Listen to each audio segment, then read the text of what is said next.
Daily எபிசோட்ஸை miss பண்ணாமல் பார்க்கணுன்னா நம்ம சேனலை சப்ஸ்கிரைப் பண்ணிக்கோங்க. அண்ட் கூட இருக்க பெல் பட்டனையும் ப்ரெஸ் பண்ணிக்கோங்க. அப்போ தான் நாங்கள் போடுற வீடியோஸ் எல்லாம் உங்களுக்கு நோட்டிஃபிகேஷனில் வரும். அத்தியாயம் 1993. இருளின் சக்திகளை கையாள்வதில் ஜெயசமரன் தேர்ந்தவன் என்பதால் ரியானை வீழ்த்த முடியும் என்ற நம்பிக்கை அவனுக்கு இருந்தது. அதற்கு சமரன் பெருமூச்சு விட்டபடி, சரி ஜெய், அது உன்னோட விருப்பம். ஆனா அவனை எதிர்கொள்றதுல உனக்கு ஏதாவது சிரமம் இருந்தா அப்ப என்ன கூப்பிடு. அதுக்கு நடுவுல நான் என்னோட மத்த நண்பர்களோட சேர்ந்து அந்த பொறியை உடைக்கிறேன் என்றான். பிறகு அவன் அங்கிருந்து புறப்பட தயாரான போது ஜெயசமரன் அவனை அழைத்து, அண்ணா, அப்புறம் இன்னொரு விஷயம், தயவு செஞ்சு அந்த மந்திர அரக்கப்பூக்களை அழிக்காதீங்க. அதுங்களை எடுத்து என்கிட்ட கொடுத்துருங்க. அதுங்களை நல்ல முறையில பயன்படுத்த என்கிட்ட ஒரு சிறந்த வழி இருக்குது என்றான். அதை கேட்ட சமரன் புன்னகையுடன் சரி என்று தலையசைத்து விட்டு அங்கிருந்து சென்றான். உடனே வீரர்கள் பல திசைகளில் பிரிந்து மந்திர பூக்களை பிடிக்க முன்னேறினர். அவர்கள் செயல்பட தொடங்கியவுடன் ஜெயசமரன் திடீரென மறைந்து ரியானின் முன் தோன்றினான். அவன் தனியாக வந்ததை கண்ட ரியான் ஆணவமாக சிரித்து, நீ தனியா என் கூட சண்டை போட வந்திருக்கியா? என்ன ஒரு நகைச்சுவை! ரொம்ப திறமையான போர் வீரர்களாலேயே என்னை எதுவும் பண்ண முடியாது, உன்னால என்னை என்ன பண்ண முடியும் என்று கேட்டார்.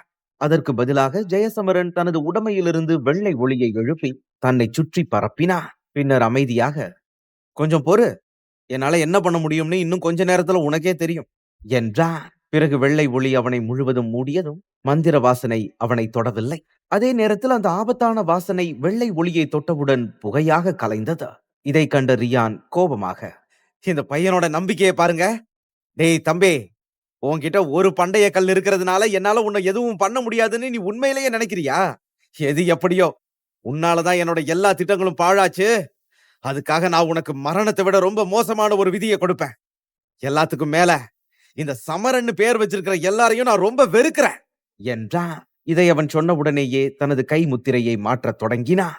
இதனால் சுற்றியிருந்த பரிமாணத்தில் கருப்பு கயிறுகள் தோன்றின.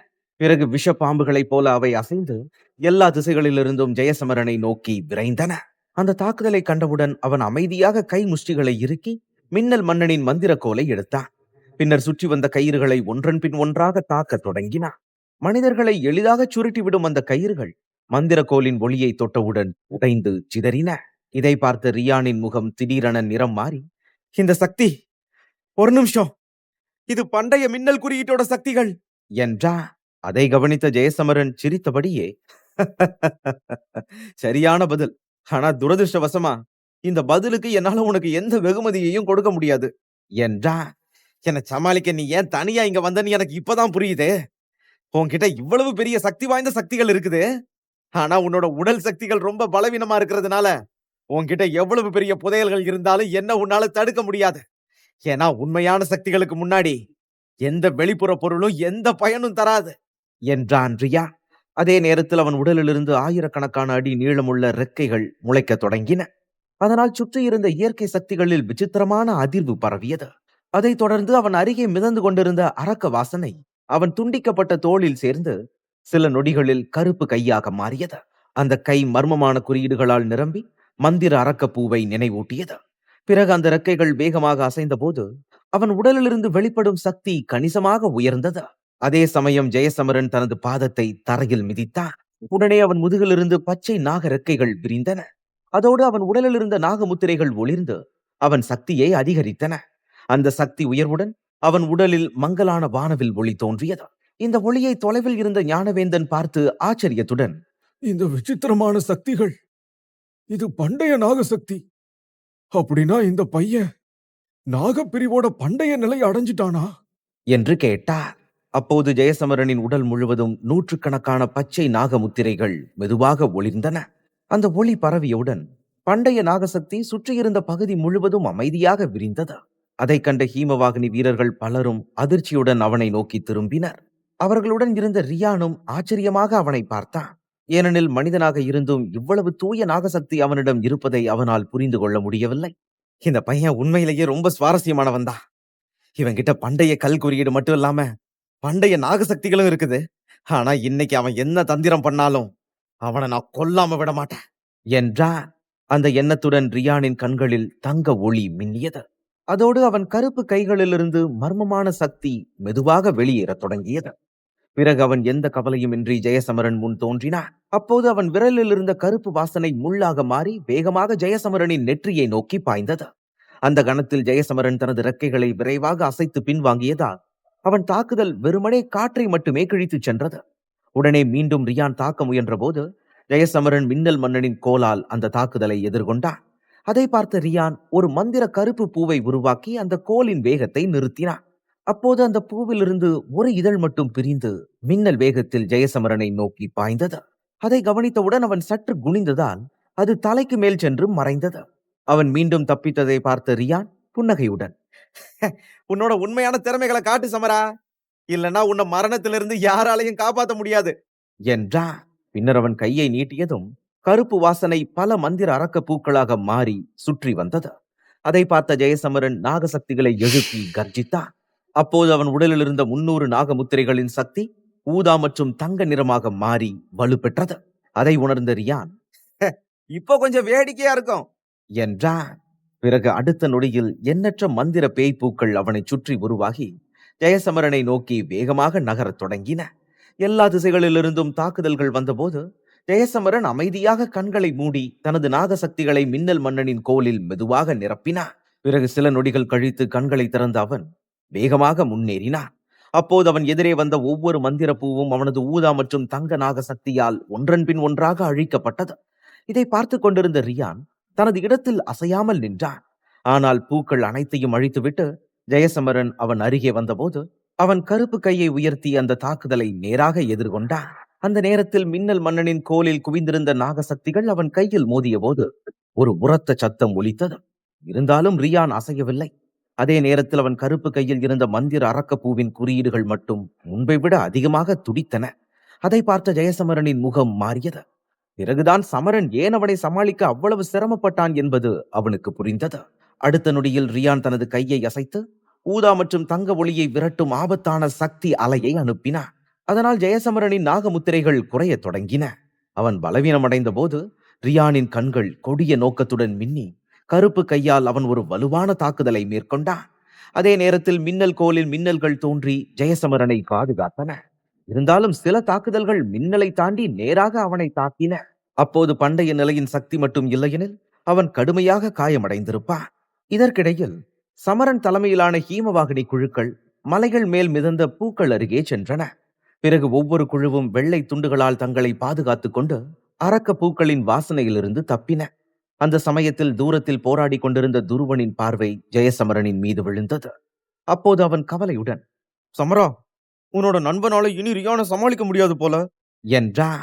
இதை கேட்டவுடன் சமரனின் உடல் ஒரு கணம் உறைந்து போனது. உடனே அவன் பார்வை ரியானின் தாக்குதல்கள் மேல் திரும்பியது. அதை கண்ட சமரனின் கை முஷ்டிகள் தன்னிச்சையாக இறுகின. அப்போது துருவன் மீண்டும் சத்தமாக, சமரா, நீ ஏன் அவனுக்கு உதவ போக கூடாது? இந்த அரக்க பூக்களை நாங்க பாத்துக்கிறோம் என்றான். ஆனால் சமரன் ஆழ்ந்த மூச்சை எடுத்து, ஜெய் ரியான கவனிச்சுக்கிறேன்னு சொல்லிட்டான். அப்படின்னா அவனுக்கு என்ன பண்றதுன்னு நல்லா தெரியும். முதல்ல நாம நம்ம வேலையை முடிப்போம் என்றான். அந்த வார்த்தைகளுக்கு பிறகு அவர்களால் வேறு எதுவும் பேச முடியவில்லை. இருந்தாலும் அவர்களின் கண்களில் உதவியற்ற கவலை தெளிவாக தெரிந்தது. ஏனெனில் ஜெயசமரனின் நிலை அந்த நேரத்தில் நன்றாக இல்லை. அதனால்தான் சமரன் ஜெயசமரன் மீது இவ்வளவு நம்பிக்கை வைத்ததை அவர்களால் புரிந்து கொள்ள முடியவில்லை. இதற்கிடையில் சமரனும் அவனது தோழர்களும் தப்பித்து பறந்த அரக்க பூக்களை தாக்க முன்னேறினர். ஆனால் சமரன் ஒரு கணம் விலகி பார்த்து மனதில், ஜெய், இந்த விஷயத்தை நீ தனியா தான் சமாளிக்கணும். இந்த பிரச்சனையே உன்னால சமாளிக்க முடியலன்னா விநாசராஜன் கிட்ட இருந்து இந்த பிரபஞ்சத்தை எப்படி காப்பாத்துவ என்று நினைத்தான். அதே நேரத்தில் ரியானின் கருப்பு கை வேகமாக ஜெயசமரனின் மார்பில் வந்து மோதியது. அதனால் அவன் பின்னால் தள்ளப்பட்டு இரத்த வாந்தி எடுத்தான். அவனது உடல் பலமாக இருந்தாலும் அந்த தாக்குதலின் வலிமை அவனால் தாங்க முடியாததாக இருந்தது. அதை பார்த்த ரியான் ஆச்சரியப்பட்டான். ஏனெனில் இந்திரஜித் நிலை வீரர்களுக்கு கூட அந்த அளவு தாக்குதலை தாங்க முடியாது. ஆனால் ஜெயசமரன் வெறும் காயம் மட்டும் அடைந்ததை அவனால் புரிந்து கொள்ள முடியவில்லை. பிறகு மெதுவாக தன்னை நிலை நிறுத்திய ஜெயசமரன் முகத்தில் இருந்த இரத்தத்தை துடைத்து, ஒருத்தர் எத்தனை தாக்குதல்களை தாங்க முடியுங்கிறதும் ஒருத்தரோட திறமையில ஒரு பகுதிதான் என்றான். அதற்கு ரியான் மூர்க்கமாக சிரித்து, நீ சொல்றது சரிதான். ஆனா ஒரு கல் எவ்வளவு வலிமையானதா இருந்தாலும் அது உடைஞ்ச உடனே தூசியா மாறிடும். இப்படியே என்னோட எத்தனை தாக்குதல்களை உன்னால தாங்க முடியும்னு நானும் பாக்குறேன் என்றான். அதைத் தொடர்ந்து அவன் கருப்பு கையிலிருந்து வெளிவந்த கருப்பு ஒளி அரக்க உணர்வை பரப்பியது. அப்போது அந்த கையில் இருந்த குறியீடுகள் வேர்களாக மாறி அவற்றிலிருந்து மந்திர அரக்க பூக்கள் தொடர்ந்து முளைத்தன. பின்னர் அவன் முஷ்டியை இறுக்கியதும் சுற்றியுள்ள பகுதி அரக்க சக்தியால் மங்கியது. அந்த அழிவுகரமான சக்தியை உணர்ந்த ஜெயசமரனின் முகத்தில் சிறிய பதட்டம் தோன்றியது. பிறகு ஒரு பெருமூச்சுடன், இப்படியே போனா இவனை சமாளிக்கிறது ரொம்ப கஷ்டம், பேசாம அதை பயன்படுத்தலாம் என்றான். இதைச் சொன்னதும் மின்னல் மன்னனின் மந்திர கோலை அவன் மெதுவாக இறுக்கி பிடித்தான்.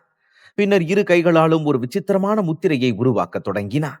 அந்த முத்திரையில் நாகசக்தி இல்லை, மாறாக அவன் உடலிலிருந்து ஒரு மர்மமான சக்தி வெளிப்படத் தொடங்கியது. அந்த சக்தி பரவிய போது சுற்றியிருந்தவர்கள் அனைவரும் ஒரு விசித்திரமான அசைவின்மையை உணர்ந்தனர். அதைத் தொடர்ந்து அந்த இடம் முழுவதும் இருந்த பசுமை மஞ்சள் நிறமாக மாறியது. பிறகு அடுத்த நொடியில் இயற்கை சக்திகள் அனைத்தும் ஜெயசமரனை நோக்கி நகரத் தொடங்கின. அந்த கலவரத்தின் நடுவே அவன் சத்தமாக, இந்த பகுதியில் இருக்கிற இயற்கை சக்திகளே, இந்த அரக்கர்களை அழிக்க எனக்கு உதவுங்க என்று கத்தினான். இதற்கிடையில் ஹீமவாகினியைச் சேர்ந்த பல வீரர்கள் இந்த விசித்திரமான நிகழ்வால் திகைத்து போனார்கள். அந்த அசாதாரணமான சக்தி பரவிய போது முழு பகுதியும் மெதுவாக தரிசு நிலமாக மாறி வருவதை அவர்கள் உணர்ந்தனர். மனிதர்களை தவிர அங்கிருந்த அனைத்து தாவரங்களின் உயிர் சக்தியும் இயற்கையின் ஒவ்வொரு கூறும் ஜெயசமரனை நோக்கி இழுக்கப்பட்டு கொண்டிருந்தது.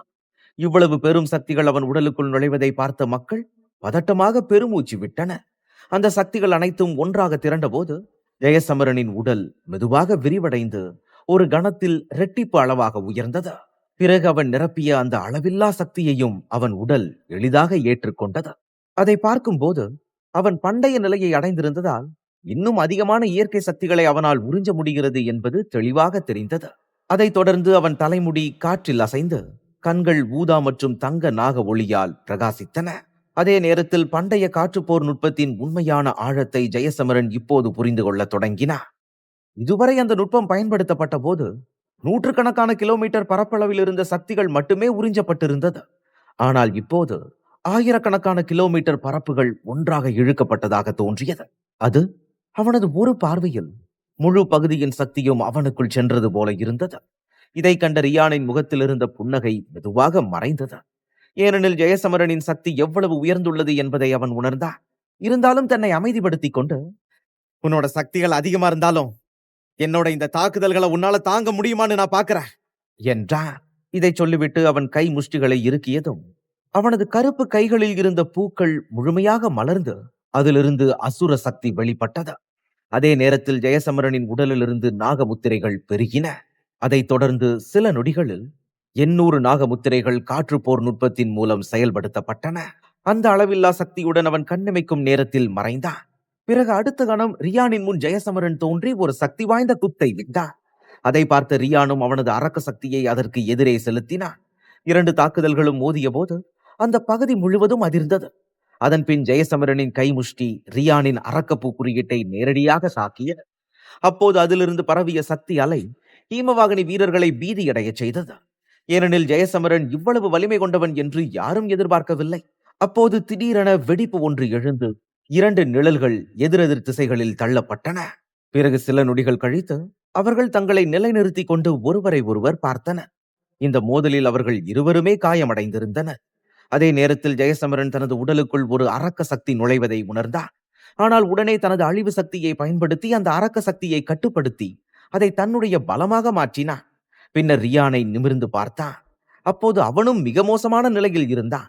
அவனது ஆடைகள் கிழிந்து கருப்பு கையில் இருந்த மந்திர பூக்கள் வாடி அதிலிருந்து ரத்தம் சிந்திக் கொண்டிருந்தது. இதனால் கோபமடைந்த ரியான் சத்தமாக, உன்னோட இந்த தந்திரங்கள் என்ன தோற்கடிக்க போதுமானதா இருக்கும்னு நீ நினைக்கிறியா என்று கத்தினான். அத்தியாயம் 1994.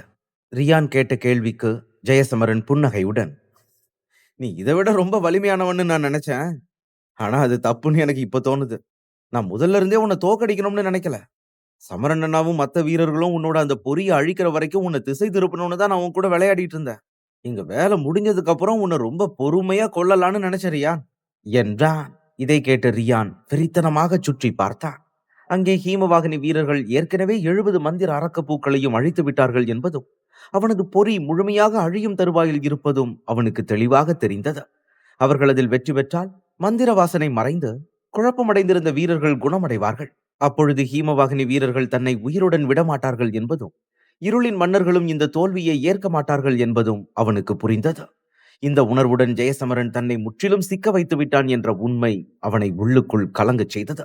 அந்த கோபத்தில் பற்களை கடித்துக் கொண்டே, இந்த பையன் இனி என்ன சிக்க வைக்க முடியாது. நான் ஏற்கனவே நிறைய நேரத்தை வீணாக்கிட்டேன். இப்ப எனக்கு ஒரே ஒரு வழி மட்டும்தான் இருக்கு என்றான். இதை சொன்னவுடன் அவன் கண்கள் இரக்கமற்றதாக மாறின. பிறகு கோபத்தில் ஒரு விசித்திரமான முத்திரையை உருவாக்க தொடங்கினான். அந்த முத்திரை உருவான போது ரியானின் உடல் வீங்கி ஒளிர்ந்தது. அதை கவனித்த ஜெயசமரன் அச்சமடைந்தான். அடுத்த கணம் ஒரு பெரும் சத்தத்துடன் ரியானின் உடல் வெடித்தது. அதை கண்ட ஜெயசமரனின் முகத்தில் அதிர்ச்சி பரவி, ரியான் ஏன் இப்படி தன்னைத்தானே அழிச்சுக்கிட்டான்? இதுக்கு பின்னாடி ஏதாவது சதி இருக்குமா என்று கேட்டான். அந்த வெடிப்புக்கு பிறகு சுற்றிலும் பரவி இருந்த மந்திர அரக்கப்பூக்களின் வாசனை ஒரே இடத்தில் திரளத் தொடங்கியது. அதே நேரத்தில் ரியானின் பயங்கர குரல் அந்த பகுதி முழுவதும் எதிரொலித்து, சமரன் ஜெயந்தன், நீ என்னையே இந்த நிலைக்கு தள்ளிட்ட. அதுக்கு நீ உன்னை நினைச்சு கொஞ்சம் பெருமைப்பட்டுக்கோ. ஆனா இப்ப உங்க எல்லாரோட முடிவுக்கும் தயாராயிக்கோ. மந்திர அரக்க உடலே வெளியே வா என்று கத்தினா. இந்த குரலை கேட்ட ஜெயசமரன் பதட்டமடைந்து தனது 800 நாகமுத்திரைகளின் சக்தியை ஒன்று சேர்த்தார். ஆனால் அதற்குள் வெடிப்பால் உருவான இரத்த மூடுபனி அந்த மந்திர வாசனையுடன் ஒன்றிணைந்து 10,000 அடி உயரமுள்ள ஒரு சிவப்பு மந்திர பூ அந்த பகுதியில் தோன்றியது. பிறகு அது மெதுவாக அசைந்தது. அதை பார்த்ததும் ரியான் தன்னை உயிருள்ள மந்திர அரக்கப்பூவாக மாற்றியிருப்பதை ஜெயசமரன் புரிந்து கொண்டார். அதைத் தொடர்ந்து அந்த பூவின் இதழ்கள் அசைந்து பெருமளவிலான வாசனையை வெளியிட்டது. அதே நேரத்தில் ரியான் சிரித்துக் கொண்டே, இப்ப என்ன பண்ணுவ சமரா? என்னோட உடம்பே இல்லாதப்போ நீ எது கூட சண்டை போடுவ என்று கேட்டார். இதை கேட்ட ஜெயசமரன் அமைதியாக அந்த பெரிய பூவை நோக்கி பார்த்தான். அந்த வடிவத்தில் ரியானின் சக்தி மேலும் உயர்ந்ததை அவன் உணர்ந்தபோது அவன் உள்ளம் கனத்தது. அதை கவனித்து ரியான் இன்னும் சத்தமாக சிரித்தான். அப்போது வெளிப்பட்ட வாசனை ஜெயசமரனை மட்டுமல்லாமல் 70 பூக்களையும் அழித்து வந்த ஹீமவாகினி வீரர்களையும் குறிவைத்து பரவியது. அந்த திடீர் தாக்குதலால் அவர்கள் அதிர்ச்சி அடைந்ததால் பூக்களை அழிக்கும் முயற்சி மெதுவானது. அதே நேரத்தில் ஜெயசமரன் தரையில் பாதத்தை பதித்தவுடன் அவன் உடல் வானவில் நிற ஒளியில் பிரகாசித்தது. பிறகு ஒரே கணத்தில் 200 புதிய நாகமுத்திரைகள் தோன்றி அவற்றின் எண்ணிக்கை 1000 உயர்ந்தது. அதுவே அவன் உடலின் எல்லை. அந்த கணத்தில் அவன் தனது உச்சத்தை எட்டியிருந்தான். அதைத் தொடர்ந்து அவன் அந்த 1000 நாகசக்தியையும் ஒன்றாக சேர்த்து ஆயிரக்கணக்கான அடி உயரமுள்ள மந்திர பூவை நோக்கி தனது தாக்குதலை தொடங்கினான். அப்போது ஜெயசமரன் தனது முஷ்டியை இறுக்கி பிடித்த போது அதிலிருந்து கருப்பு ஒளி வெளிப்பட்டது. பிறகு ரியான் அனைவருக்கும் எதிராக பயன்படுத்திய சக்தி வாய்ந்த மந்திர வாசனையின் தாக்குதல் அந்த கருப்பு ஒளியால் அழிக்கப்பட்டது. அதே நேரத்தில் அந்த கருப்பு ஒளி வெள்ளை ஒளியுடன் கலந்து மந்திர வாசனையிலிருந்து தப்பிக்க வழி அளித்தது. அப்போது அருகில் நின்ற ஒரு போர் வீரன் பதட்டத்துடன், இந்த 2 பேத்துக்கு நடுவுல நடக்கிற சண்டை ரொம்பவும் ஆபத்தானதா மாறிடுச்சு. இப்ப நம்ம என்ன பண்றது என்று கேட்டான். அதோடு ஜெயசமரன் ரியானை இவ்வளவு திறம்பட அடக்கியதை பார்த்து அனைவரும் ஆச்சரியப்பட்டனர். ஏனெனில் அந்த பெரிய கருப்பு மந்திர பூவிலிருந்து வெளிப்பட்ட சக்தி பல வீரர்களின் முதுகெலும்புகளில் நடுக்கத்தை ஏற்படுத்தி இருந்தது. அந்த நேரத்தில் நிலைமை மோசமடைந்ததை உணர்ந்த சமரன், நண்பர்களே, நாம நம்ம வேலையை வேகமா முடிக்கணும் என்று கத்தினான். பின்னர் தனது கைகளில் ஒளிர்ந்த வெள்ளை ஒளியால் அவன் முன்னிருந்த மந்திர வாசனையை வெட்டி மந்திர அரக்கப்பூவை அடைந்தான். அங்கு சென்ற போது சுற்றிலும் சிதறி கிடந்த மக்கள் சிறிய மந்திர வாசனையை கட்டுப்படுத்த முயல்வதை அவன் கவனித்தான். அதனால் அவர்களை பார்த்து, முதல்ல நாம எல்லாரும் ஒன்னா சேர்ந்து இந்த மந்திர அரக்க பூக்களை பிரிப்போம். இந்த செய்தியை எல்லாருக்கும் அனுப்புவோம் என்றார். அந்த வார்த்தைகளை கேட்டவுடன் அருகில் இருந்த வீரர்கள் தங்கள் கைகளிலிருந்து ஒளியை உருவாக்கி வானத்தில் செலுத்தினர். அந்த ஒளியை பார்த்த மற்ற ஹீமவாகினி வீரர்கள் வெள்ளை ஒளியின் உதவியுடன் மந்திர அரக்கப்பூவை கட்டுப்படுத்த தங்களால் இயன்ற அனைத்தையும் செய்தனர். அப்போது ஒரு போர் வீரன் கவலையுடன், இந்த குட்டி சமர ரியானை இன்னும் கொஞ்ச நேரம் அவன் கட்டுப்பாட்டுல வச்சிருக்க முடிஞ்சா நாம நம்ம வேலையை வேகமா முடிச்சிடலாம் என்றான். இப்போது பெரும்பாலான வீரர்கள் மந்திர பகுதியை அடைந்ததால் அரக்கப்பூக்கள் இப்போது அவர்களுக்கு கடினமாக தோன்றவில்லை. அதே நேரத்தில் ரியான் தங்களுக்கு தீங்கு செய்ய முடியாது என்ற நம்பிக்கையும் அவர்களுக்கு உருவானது. அதற்கு காரணம் ஜெயசமரன் தான். பிறகு சமரன் பெருமூச்சு விட்டபடியே அவன் முன் இருந்த மந்திர அரக்கப்பூவை கட்டுப்படுத்த தொடங்கினான். பண்டைய கல்லிலிருந்து கிடைத்த ஒளிகள் ஆயுதமாக இருந்ததால் மந்திர வாசனையை பற்றி அவர்கள் இனி கவலைப்பட வேண்டியதில்லை. இருந்தாலும் வேலையை விரைவாக முடிக்க வேண்டிய அவசியம் இருந்தது. இதற்கிடையில் ஜெயசமரனின் சக்திகளை கவனித்த ரியான் சிரித்தபடியே, ஏய் தம்பி, உன்னோட சக்திகள் அதிகமாயிட்டே போகுது. ஆனாலும் நீ இன்னும் என் முன்னாடி ஒரு எறும்பு மாதிரி தான் இருக்க. உன்னை நசுக்க எனக்கு ஒரு நொடி போதும் என்றான். இதை சொல்லிக்கொண்டே அவன் மந்திர வாசனை சக்தியாலான எண்ணற்ற கயிறுகளை வெளியிட்டான். அவை வேகமாக முன்னேறி சென்று ஜெயசமரனை தாக்கின. அவை ஜெயசமரன் மேல் மோதிய போது ஒரு சக்தி வாய்ந்த வெடிப்பு எல்லா திசைகளிலும் பரவியது. இந்த தாக்குதலுக்கு பிறகு ஜெயசமரனின் உடலில் இருந்த ஊதா மற்றும் தங்க ஒளி பலவீனம் அடைந்தது. சக்தி உயர்ந்திருந்தாலும் ஜெயசமரன் சிக்கலில் இருப்பது தெளிவாக தெரிந்தது. அதை பார்த்து ரியான் மீண்டும் சிரித்தபடியே, உன்கிட்ட வேற ஏதாவது தந்திரம் இருந்தா அதையும் வெளியேடு. அதை வச்சு நீ என்ன குரங்கு வித்த காட்டுறேன்னு நானும் பாக்குறேன் என்றான். ஜெயசமரன் இதுவரை வெளிப்புற சக்திகளை மட்டுமே பயன்படுத்தி வந்திருந்தான். அவற்றை நீண்ட நேரம் தாங்கிக் கொள்ள முடியாது என்பதை ரியான் தெளிவாக உணர்ந்திருந்தான். அதே நேரத்தில் காற்றுப்போர் நுட்பத்தை பயன்படுத்திய பின்னர் அவன் உடலில் குவிந்திருந்த சக்தியின் பெரும்பகுதி மெதுவாக வெளியேறிவிட்டதால் அவன் முகத்தில் கவலை தெளிவாக பிரதிபலித்தது. பிறகு அந்த சோர்வு மெல்ல அதிகரித்து அவனை ஆட்கொள்ள தொடங்கியது. அந்த நேரத்தில் அவன் காதுகளில் திவான் மெதுவாக, சமரா, நீ இப்படியே ரொம்ப நேரம் சண்டை போட முடியாது என்றான். அந்த வார்த்தைகளை கேட்டவுடன் ஜெயசமரன் அமைதியற்ற குரலில், எனக்கு வேற வழி இல்ல திவான், அதனால தயவு செஞ்சு நீ கொஞ்ச நேரம் சும்மா இரு. சமரன் அண்ணாவுக்கும் அவரோட நண்பர்களுக்கும் இன்னும் கொஞ்ச நேரம் தேவை என்றான். அதற்கு திவான் கனத்த குரலில், இதெல்லாம் வெறும் மாயை சமரா. ரியான் அந்த பொறியிலிருந்து தான் அவனுக்கான சக்திகளை எடுத்துக்கிறான். அவனோட இந்த அரக்க உடம்பு நம்ப முடியாத அளவுக்கு ரொம்ப சக்தி வாய்ந்ததா இருந்தாலும் அதுக்கும் ஒரு பலவீனம் இருக்குது. அந்த பலவீனம் என்னன்னா, ரியானோட ஆன்மா உண்மையில அந்த பூக்குள்ளதான் மறைஞ்சிருக்குது. அவன் ரொம்ப பலவீனமானவன் சமரா. இந்த எளிதா புரிஞ்சுக்க முடியாத அரக்க பூவுக்குள்ள மறைஞ்சிருக்கிற அவனோட சின்ன ஆன்மாவை உன்னால கண்டுபிடிக்க முடிஞ்சா நீ அவனை கடுமையா காயப்படுத்தலாம் என்றான். இந்த வார்த்தைகளை கேட்ட ஜெயசமரன் ஆயிரக்கணக்கான அடி உயரமுள்ள அந்த மந்திர அரக்க பூவை கவனமாக பார்த்தான். அது அளவில்லாத பெருமையை உடையதாக இருந்ததால் அதன் உள்ளே ரியானின் ஆன்மாவை தேட வேண்டிய நிலை உருவானது. தன் பலவீனத்தை ரியான் நன்றாக அறிந்திருந்தான். அதனால்தான் அவன் தனது ஆன்மாவை மிக நுட்பமாக அதில் மறைத்து வைத்திருந்தான். இதற்கிடையில் திவான் மீண்டும், உன்னோட உள் சக்திகள் இன்னும் தெய்வீக தாந்திரிக நிலையில தான் இருக்குது. அதனால நீ ஆழமா அதுக்குள்ள போய் அவனோட ஆன்மாவை கண்டுபிடிக்க முடியாது. ஆனா மறந்துடாத சமரா, உன்கிட்ட 2 பண்டைய குறியீடுகள் இருக்குது. அந்த குறியீடுகள் இருளின் சக்திகளை கண்டுபிடிக்க ரொம்ப பயனுள்ளதா இருக்கும். இந்த ரியான் அவனோட உடம்பு அழிச்சிருந்தாலும் அவன் ஆன்மாவுல இருளின் சக்திகளோட சில தடயங்கள் இன்னும் இருக்கும். அதனால அந்த சக்திகளை கண்டுபிடிக்க பண்டைய குறியீடுகளை பயன்படுத்து என்றான். அந்த வார்த்தைகள் முடிந்த உடனே ஜெயசமரன் தனது கண்களில் கருப்பு மின்னல் மின்னுவதை உணர்ந்தான். பிறகு மெதுவாக அவன் இரு கண்களிலும் பண்டைய குறியீடுகள் தோன்றின. அதைத் தொடர்ந்து இந்த உலகமே மாறிப்போனது போல அவன் முன்னே புதிய காட்சிகள் விரிந்தன. அதே நேரத்தில் அந்த மாபெரும் அரக்கப்பூவின் உள்ளே சக்திகள் குவிந்த இடத்தில் ஒரு இளைஞன் நிற்பது போல தோன்றியது. அங்குதான் இருளின் அதிர்வும் அதிகமாக இருந்தது. அந்த இடத்தை உணர்ந்தவுடன் அவன் பெருமூச்சு விட்டு, அப்படின்னா ரியானோட ஆன்மா இங்கதான் மறைஞ்சிருக்குதா என்றான். ஆனால் அந்த பகுதி மிக கடுமையான பாதுகாப்பில் இருந்தது. அதனால் அத்தனை அரக்க சக்திகளின் நடுவே தாக்குதல் நடத்துவது சுலபமில்லை என்பதை அவன் புரிந்து கொண்டான். இருந்தாலும் முயற்சி செய்யாமல் இருந்தால் இன்னும் பலவீனமடைந்து ரியானிடம் தோற்க வேண்டிய நிலை அவனுக்கு வரும். பின்னர் சமரனும் அவனது தோழர்களும் வீழ்ந்து போவார்கள் என்ற எண்ணம் அவனை உந்தி தள்ளியது. அதைத் தொடர்ந்து பயத்தை ஒதுக்கி வைத்துவிட்டு அவன் தனது உடலில் இருந்த நாகசக்திகளை ஒன்றிணைத்து ஒரு பெரும் வானவில் நாகத்தை உருவாக்கினான். பிறகு அந்த நாகம் வேகமாக முன்னேறி சென்று அரக்கப்பூவை தாக்கத் தொடங்கியது. ஆனால் ஜெயசமரன் இன்னும் தாக்க முயல்வதை பார்த்த ரியான் புன்னகைத்து, இன்னும் ஒரு தடவை முயற்சி பண்ண பார்க்க விரும்புறியா? சரி, அதுல எனக்கு எந்த பிரச்சனையும் இல்ல. ஆனா உன்னோட இந்த தாக்குதலையும் நீ கண்மூடி துறக்கிறதுக்குள்ளேயே நான் முறியடிப்பேன் என்றான். அவன் இதை சொன்ன அடுத்த நொடியில் அந்த பூவிலிருந்து ஆயிரக்கணக்கான கயிறுகள் பாய்ந்தன. அது பார்க்க மந்திர வாசனையின் சக்தியால் உருவானவை போல இருந்தன. ஆனால் இம்முறை அவற்றின் முனைகள் கூர்மையான முட்களால் நிரம்பியிருந்தன. பிறகு அவை வேகமாக முன்னேறி வானவில் நாகத்தை சுற்றி மோதின. அந்த மோதலில் எழுந்த விசித்திரமான ஒலிகள் எல்லா திசைகளிலும் எதிரொலித்தன. அதைத் தொடர்ந்து சில நொடிகளில் அந்த நாகம் சுருங்கி மறைந்து போனது. அதை பார்த்த ரியான் சத்தமாக சிரித்துக் கொண்டே, வேடிக்கை ஆரம்பிச்சிருச்சே என்றார். இந்த முறை அவனது கயிறுகள் முன்பை விட இன்னும் அதிக சக்தியுடன் மாறியிருந்தது தெளிவாக தெரிந்தது. பிறகு சில நிமிடங்கள் கழித்து அந்த வானவில் நாகம் முழுவதுமாக அழிக்கப்பட்டது. ஆனால் அது மறைந்தவுடன் ஒளிரும் நிழல் ஒன்று அரக்கப்பூவின் சக்தி மிக அதிகமாக குவிந்திருந்த பகுதியை நோக்கி வேகமாக நகரத் தொடங்கியது. இறுதியாக அந்த மையத்தை ஜெயசமரன் அடைந்த போது கருப்பு கயிறு நேராக அவனது இதயத்தை நோக்கி நகர்ந்தது. அந்த தருணத்தில் பாதையை மாற்றாமல் இருந்தால் கடுமையான காயம் ஏற்படும் என்பது அவனுக்கு தெரிந்திருந்தது. இருப்பினும் இவ்வளவு போராட்டத்திற்கு பிறகு இப்போது விலகினால் ரியானை மீண்டும் தாக்க ஒரு நல்ல வாய்ப்பு கிடைக்காது என்பதில் அவன் உறுதியாக இருந்தான். அதனால் ஆழ்ந்த மூச்சை இழுத்து அந்த முள் நிறைந்த கயிற்றை தனது உடலில் எதிர்கொண்டான்.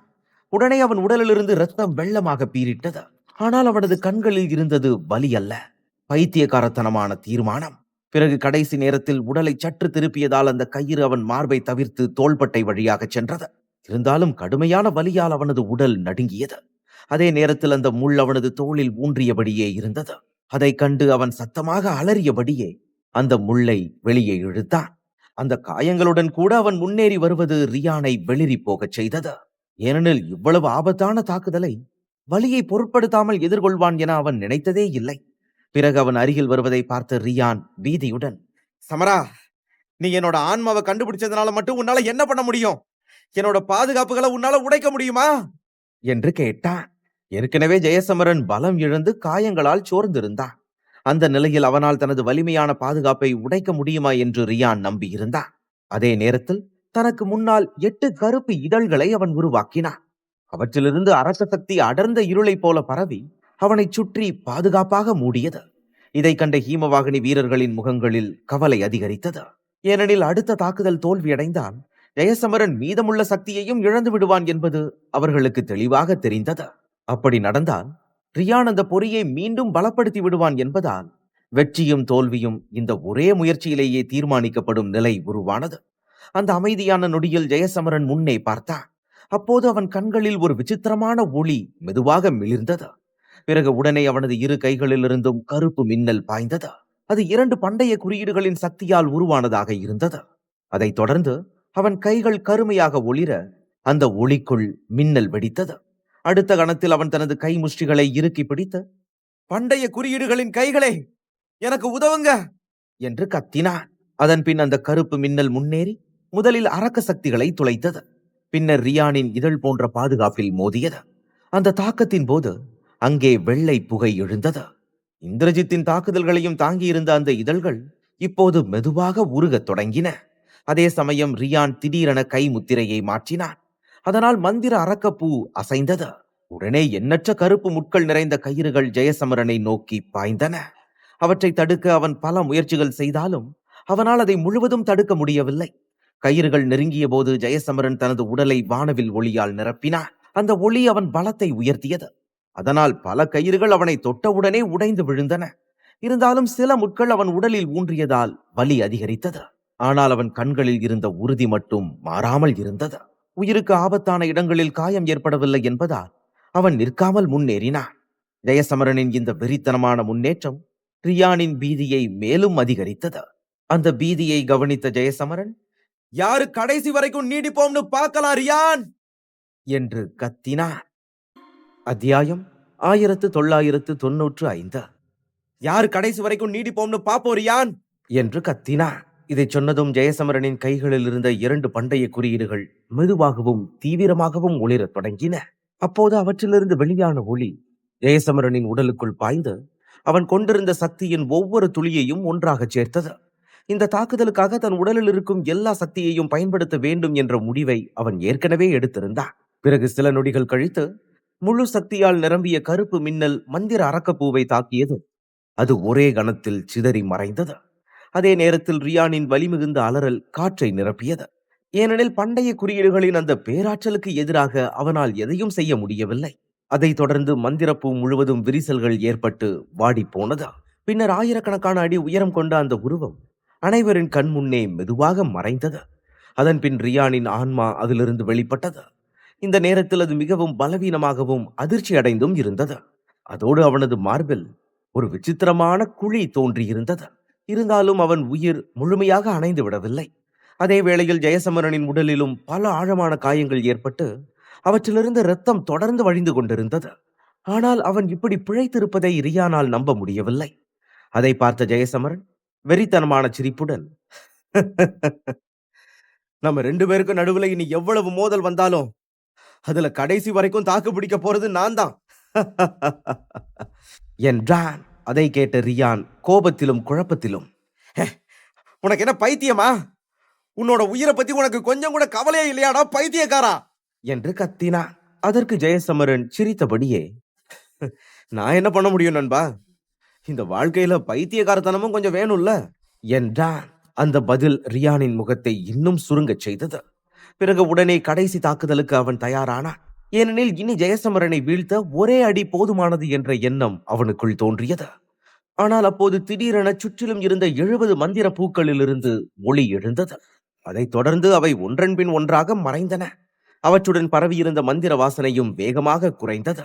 அப்போது அந்த வலை உடைந்ததை உணர்ந்த ஜெயசமரன் ஆழ்ந்த நிம்மதி பெருமூச்சு விட்டான். ஏனெனில் நீண்ட நேர போராட்டத்திற்கு பிறகு அவர்கள் வெற்றி பெற்றிருந்தனர்.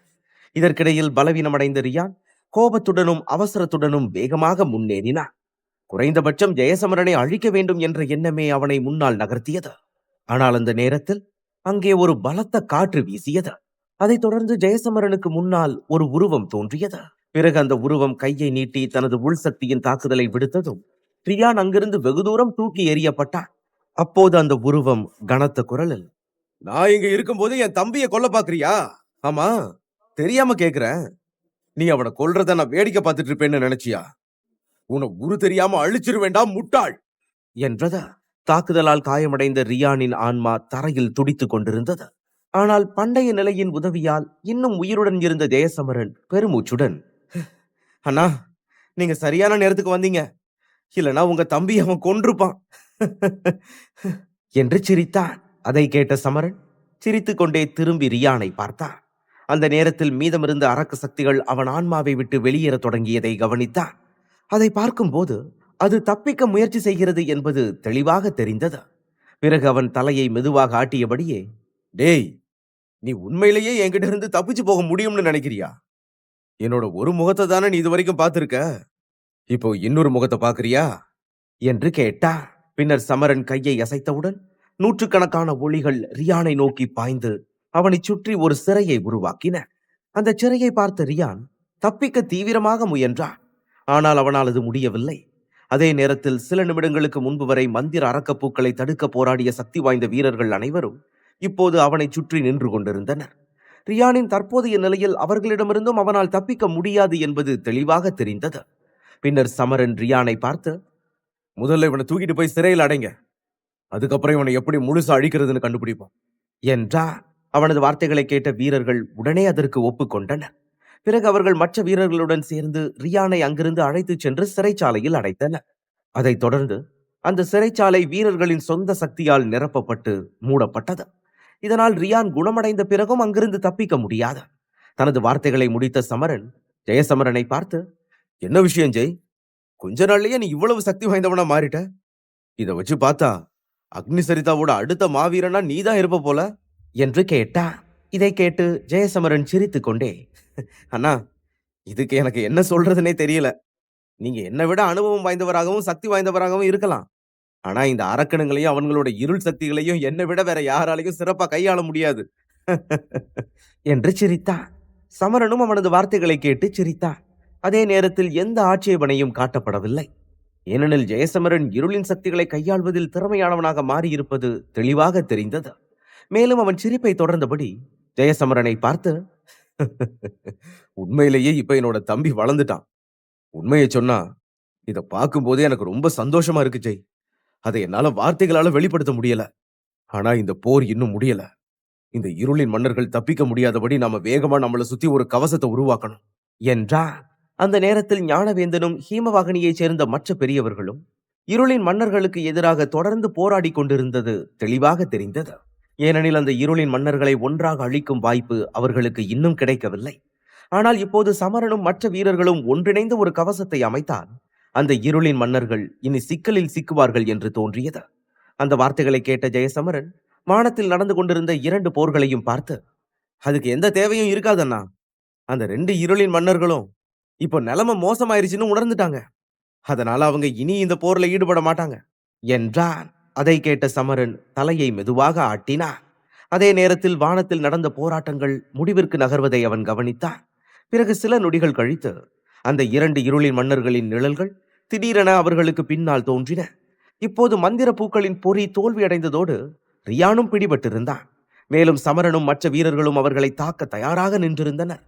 இதனால் அவர்களின் முகங்களில் நிறம் மாறி அவர்கள் வியப்புடன், அந்த ஒன்னத்துக்கும் உதவாத முட்டாள்களை நீங்களே கொன்னுடுங்க, என்று கத்தினார்கள். ஏனெனில் நீண்ட காலமாக மறைக்கப்பட்ட நோக்கங்கள் வெளிப்பட்டதோடு அவர்களுடைய முயற்சியில் பல மந்திர அரக்கப்பூக்கள் அழிந்துவிட்டன. அது அவர்களுக்கு பெரிய இழப்பாக இருந்தது. இதற்கிடையில் ஞானவேந்தன் அந்த 2 இருளின் மன்னர்களையும் பார்த்து புன்னகையுடன், இந்த தடவையும் உங்களோட முயற்சிகள் தோல்வி அடைய போறது மாதிரி தெரியுது. என்று சிரித்தார். இதை கேட்ட இருளின் மன்னர்கள் சிரித்தபடியே, இவ்வளவு சீக்கிரம் கொண்டாட வேண்டிய அவசியம் இல்ல ஞானவேந்தா. இந்த சபிக்கப்பட்ட பையன் மட்டும் உங்க கூட இல்லாம இருந்திருந்தா உன்னையும் உன்னோட ஹீமவாகினி பிரிவையும் நாங்க இந்நேரம் மொத்தமா அழிச்சிருப்போம். சரி, அது ஒரு பெரிய விஷயம் இல்ல. ஏன்னா இன்னும் கொஞ்ச நாள்ல நீங்க எல்லாம் சாகத்தான் போறீங்க. ஆனா ஞாபகம் வச்சுக்கோ, நாங்க திரும்பி வருவோம். அடுத்த தடவை நாங்க வரும்போது யாராலையும் உங்களை எங்க கிட்ட இருந்து காப்பாத்த முடியாது. இந்த பிரபஞ்சத்தோட மிகப்பெரிய போர் மறுபடியும் தொடங்கும். அதுக்கப்புறம் இருள்தான் இந்த பிரபஞ்சத்தை ஆளும் என்றார்கள். அந்த வார்த்தைகள் முடிந்தவுடன் இருள் மன்னர்களுக்கு பின்னால் ஒரு கருப்பு சூறாவளி தோன்றியது.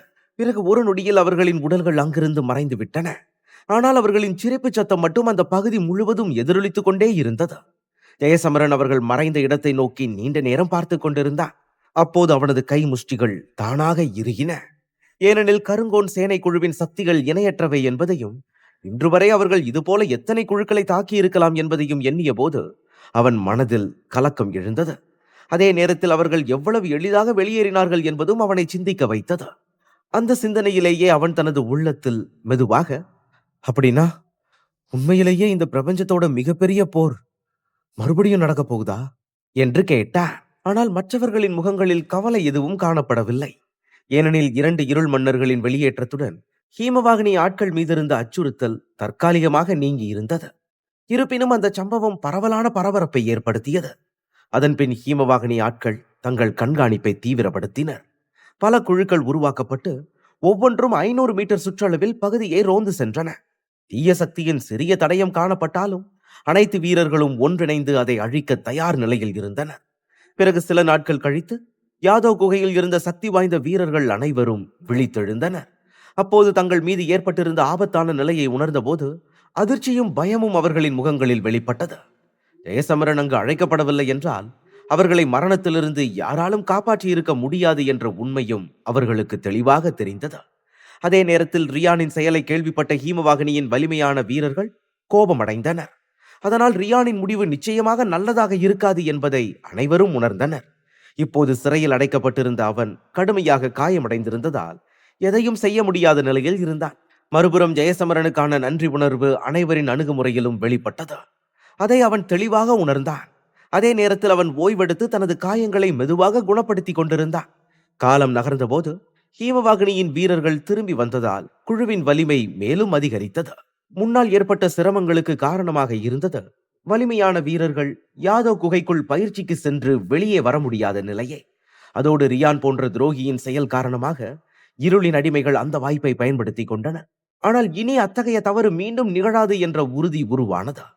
அந்த நேரத்தில் ஜெயசமரன் முழுமையாக குணமடைந்திருந்தான். அப்போது ஒரு மலையின் விளிம்பில் அமர்ந்து அவன் முன் விரிந்திருந்த இயற்கை காட்சிகளை அமைதியாக பார்த்து கொண்டிருந்தான். அங்கிருந்து அந்த பிரிவின் முழு பகுதியும் தெளிவாக காணப்பட்டது. பிறகு அவன் பார்வையை தாழ்த்தி குரலில் லேசான உதவியற்ற தன்மையுடன், அவ்வளவு மோசமா காயமடைஞ்சிருந்த அந்த இந்திரஜித்தையே என்னால கொல்ல முடியல என்றான். தனது எல்லா சக்திகளையும் பயன்படுத்தி இருந்தும் ரியானை அழிக்க முடியாதது அவனை ஏமாற்றமடைய செய்தது. அதே நேரத்தில் ஒரு மகா யோகிக்கும் இந்திரஜித்துக்கும் இடையிலான பெரிய வித்தியாசத்தை அவன் புரிந்து கொள்ள தொடங்கினான். ஒரு இந்திரஜித் போர் வீரனை சவால் செய்யும் அளவிற்கு வலிமை இருந்தாலும் அவனை அழிக்க முடியாது என்பது அவனுக்கு தெளிவானது. இதை தனது பலவீனமாக கருதி எந்த வழியிலாவது தனது சக்தியை உயர்த்த வேண்டும் என்ற எண்ணம் அவனுக்குள் வலுத்தது. அதை பற்றி யோசித்தபடியே பெருமூச்சு விட்டு, சக்திகளை பொறுத்த வரைக்கும் நான் உச்ச மகாயோகியா மாறினாலும் ஒரு இந்திரஜித்தை என்னால அழிக்க முடியாது. அப்படின்னா நான் ரொம்ப சக்தி வாய்ந்தவனா மாற எனக்கு இருக்கிற ஒரே ஒரு வழி, என்னோட உள் சக்திகளை எப்படியாவது நான் அதிகப்படுத்தணும். என்னோட உள் சக்திகளை அதிகம் பண்ணி நான் ஒரு மகா தெய்வீக தாந்திரிகனா மாற எனக்கு அந்த மந்திர அரக்க பூக்கள் தேவைப்படும் என்றான். அவனது உள்சக்திகள் தற்போது ஒரு ஆரம்ப தெய்வீக தாந்திரிகரின் நிலைக்கு நிகராக இருந்தாலும் ஒரு உச்ச தெய்வீக தாந்திரிகரை எதிர்த்து நிற்கும் திறனும் இருந்தது. அதனால் இன்னும் ஒரு அடி மேலே சென்று மகா தெய்வீக தாந்திரிகனாக மாறினால் ஒரு இந்திரஜித்தை கூட எளிதில் அழிக்க முடியும் என்ற எண்ணம் அவனுக்குள் உறுதியானது. அதே நேரத்தில் குறுகிய காலத்தில் மிகவும் சக்தி வாய்ந்தவனாக உயர இதுவே ஒரே வழி என்றும் நினைத்தான். அப்போது சமரன் அவன் பின்னால் வந்து, ஜெய், உனக்கு தேவையான எல்லாம் இங்க இருக்கு என்றான். சமரனின் குரல் கேட்டு ஜெயசமரன் திரும்பி பார்த்தான். அதை பார்த்த சமரன் தனது கையை மெதுவாக அசைத்தான். அந்த அசைவுடன் ஜெயசமரனின் முன் பல அடுக்குகளாக பெட்டிகள் தோன்றின. ஒவ்வொரு பெட்டியிலும் விசித்திரமான குறியீடுகள் பதிக்கப்பட்டிருந்தன. அவற்றை பார்த்தவுடன் அவை உள்ளே இருந்த பொருட்களை மறைக்க பயன்படுத்தப்பட்ட மந்திர குறியீடுகள் என்பதும் எளிதாக உணரப்பட்டது. பிறகு சில நொடிகள் அமைதியாக இருந்த பின் சமரன் ஜெயசமரனை பார்த்து, ஜெய், இந்தா நீ கேட்ட 70 மந்திர அரக்க பூக்கள். ஆனா ஒண்ணு மட்டும் சொல்லு, ரொம்ப ஆபத்தான இந்த பொருட்களை உன்னோட பயிற்சிக்காக நீ உண்மையிலேயே பயன்படுத்த விரும்புறியா? ஏன் கேக்குறேன்னா, இதுல ஒரு சின்ன தவறு நடந்தா கூட நிலைமை ரொம்ப மோசமாயிடும்னு உனக்கே தெரியும் என்று எச்சரித்தான். அந்த வார்த்தைகளை கேட்ட ஜெயசமரன் புன்னகையுடன் அவனை பார்த்து, அண்ணா, நீங்க சக்தி வாய்ந்தவரா மாற எந்த ஆபத்தான பாதையையும் முயற்சி பண்ணதே இல்லைங்கிற மாதிரி பேசுறீங்க. கவலைப்படாதீங்க, நான் முட்டாள்தனமா எதையும் பண்ண போறதில்ல என்றான். அவன் குரலில் இருந்த நம்பிக்கை அந்த இடத்தின் கனத்தையும் சற்றே குறைத்தது. பின்னர் ஜெயசமரன் தனது பார்வையை மெதுவாக திருப்பி அனைத்து பெட்டிகளையும் கவனமாக ஆராயத் தொடங்கினான். அந்த நேரத்தில் அவனது கண்கள் மகிழ்ச்சியால் ஒளிர்ந்தன. பின்னர் பண்டைய கல்லின் உதவியுடன் அவை அனைத்தையும் ஒரே நேரத்தில் ஒன்று சேர்த்தான். அதற்கிடையில் சமரன், இந்த மந்திர அரக்க பூக்களை நீ பயிற்சிக்காக பயன்படுத்த போறேன்னு நான் ஞானவேந்தன் கிட்ட சொன்னேன். அதுக்கு அவரு, நீ இந்த பயிற்சியை யாதோ குகைக்குள்ள போய் பண்றது நல்லதுன்னு சொன்னாரு. அதோட அவர் சில பெரியவர்களோட சேர்ந்து குகையை கண்காணிப்பாரு. நீ தற்செயலா சிக்கல்ல சிக்கினா கூட அவங்களால குறைந்தபட்சம் உன்னை காப்பாத்த முடியும். ஜெய், இங்க இருக்கிற ஒவ்வொரு ஹீமவாகினி வீரனும் உன்னோட உதவிக்கு உண்மையிலேயே நன்றி உள்ளவங்களா இருக்காங்க. சரி, நீ எப்போ யாதோ குகைக்கு போக போற என்று கேட்டான். இதை கேட்ட ஜெயசமரன் புன்னகைத்தான். ஆனால் அவன் எந்த பதிலும் சொல்லவில்லை. அந்த புன்னகையை பார்த்த சமரன் அவனது முடிவை புரிந்து கொண்டு சிரித்தபடியே, இதுதான் உன்னோட பதிலா இருக்கும்னு எனக்கு முன்னாடியே தெரியும். அதனாலதான் உன்னை அங்க கூட்டிட்டு போக நான் ஏற்கனவே எல்லா ஏற்பாடுகளையும் பண்ணிட்டேன். பயிற்சிக்கு போறதுனால நீ எதுவும் கவலைப்படாத. நீயும் வீராவும் சேர்ந்து முழு மிருகங்களின் போர்க்களத்தையும் ஒன்றிணைச்சிட்டீங்கன்னு எனக்கு தெரியும். அதனால வீராவுக்கு உதவ சில வீரர்களை அங்க அனுப்பி அங்க இருக்கிற விஷயங்களை கையாள சொல்றேன் என்றான். அத்தியாயம் 1996. சிறிது நேரம் உரையாடல் நீடித்த பின் ஜெயசமரனும் சமரனும் ஆழமான பகுதியை நோக்கி தங்கள் பயணத்தை தொடங்கினர். சுமார் 10 நிமிடங்கள் வேகமாக முன்னேறிய பின் அவர்கள் யாதோ குகையை அடைந்தார்கள். அந்த நேரத்தில் குகையின் பாதுகாப்பு கணிசமாக அதிகரிக்கப்பட்டிருந்தது. அதோடு ஞானவேந்தனும் மூத்த அனந்தனும் அங்கே இருந்தனர். ஜெயசமரன் நெருங்குவதைக் கண்ட ஞானவேந்தன் புன்னகைத்து, குட்டி சமரா, நாங்க யாதோ குகையை முழுசா தேடிட்டோம். அங்க எந்த ஆபத்தையும் நாங்க பார்க்கல. அதனால நீ எந்த கவலையும் இல்லாம உள்ள போய் பயிற்சி பண்ணலாம். நாங்க இங்கேயே இருப்போம் என்றார். அதற்கு ஜெயசமரன் சரி என்று தலையசைத்தான். பின்னர் அவனும் சமரனும் நுழைவு வாயிலை நோக்கி சென்றனர். அதைத் தொடர்ந்து ஜெயசமரன் மட்டும் தனியாக உள்ளே நுழைந்தான். அவன் சென்ற பின் மூத்த அனந்த் பெருமூச்சு விட்டபடியே ஞானவேந்தனிடம், இந்த சின்ன சமரன் பெரிய சமரனை விட எந்த விதத்திலையும் குறைஞ்சவன் இல்ல. அவன்கிட்ட பண்டைய கல் மட்டும் இல்லாம நாகப்பிரிவோட பண்டைய நிலையும் இருக்குது. இதுவரை முழு மிருகங்களின் பிரதேசத்தை ஒன்றிணைச்ச நாக மன்னன் மட்டும்தான் அந்த நிலையை அடைஞ்சிருந்தான்னு நான் நினைக்கிறேன். ஒருவேளை இந்த பையன் அக்னி சரிதாவோட அடுத்த மாவீரனா மாறுவான். இந்த தடவை அக்னி சரிதாவோட மாவீரர்களும் ஹீமவாகினியோட மாவீரர்களும் சேர்ந்து மிகப்பெரிய அற்புதங்களை பண்ண போறாங்க. எனக்கு இருக்கிற ஒரே கவலை அந்த 3வது மாவீரனை பத்தி தான் என்றார். அதற்கு ஞானவேந்தன் லேசான கவலையுடன், அத பத்தி எல்லாம் அப்புறம் பாத்துக்கலாம் ஆனந்த். இப்ப இந்த பையனை பாருங்க. அவனோட பயிற்சிக்காக இவ்வளவு மந்திர அரக்க பூக்களை பயன்படுத்த போறான். இதுக்கு முன்னாடி யாரும் இத பண்ணதே இல்ல. அதனால அவனை கவனிச்சுக்கோங்க. அவனோட பாதுகாப்பு இந்த பிரபஞ்சத்துக்கு ரொம்ப முக்கியம் என்றார். இதை கேட்ட மூத்த ஆனந்த் புன்னகையுடன், தலைவரே, அத பத்தி கவலைப்படாதீங்க.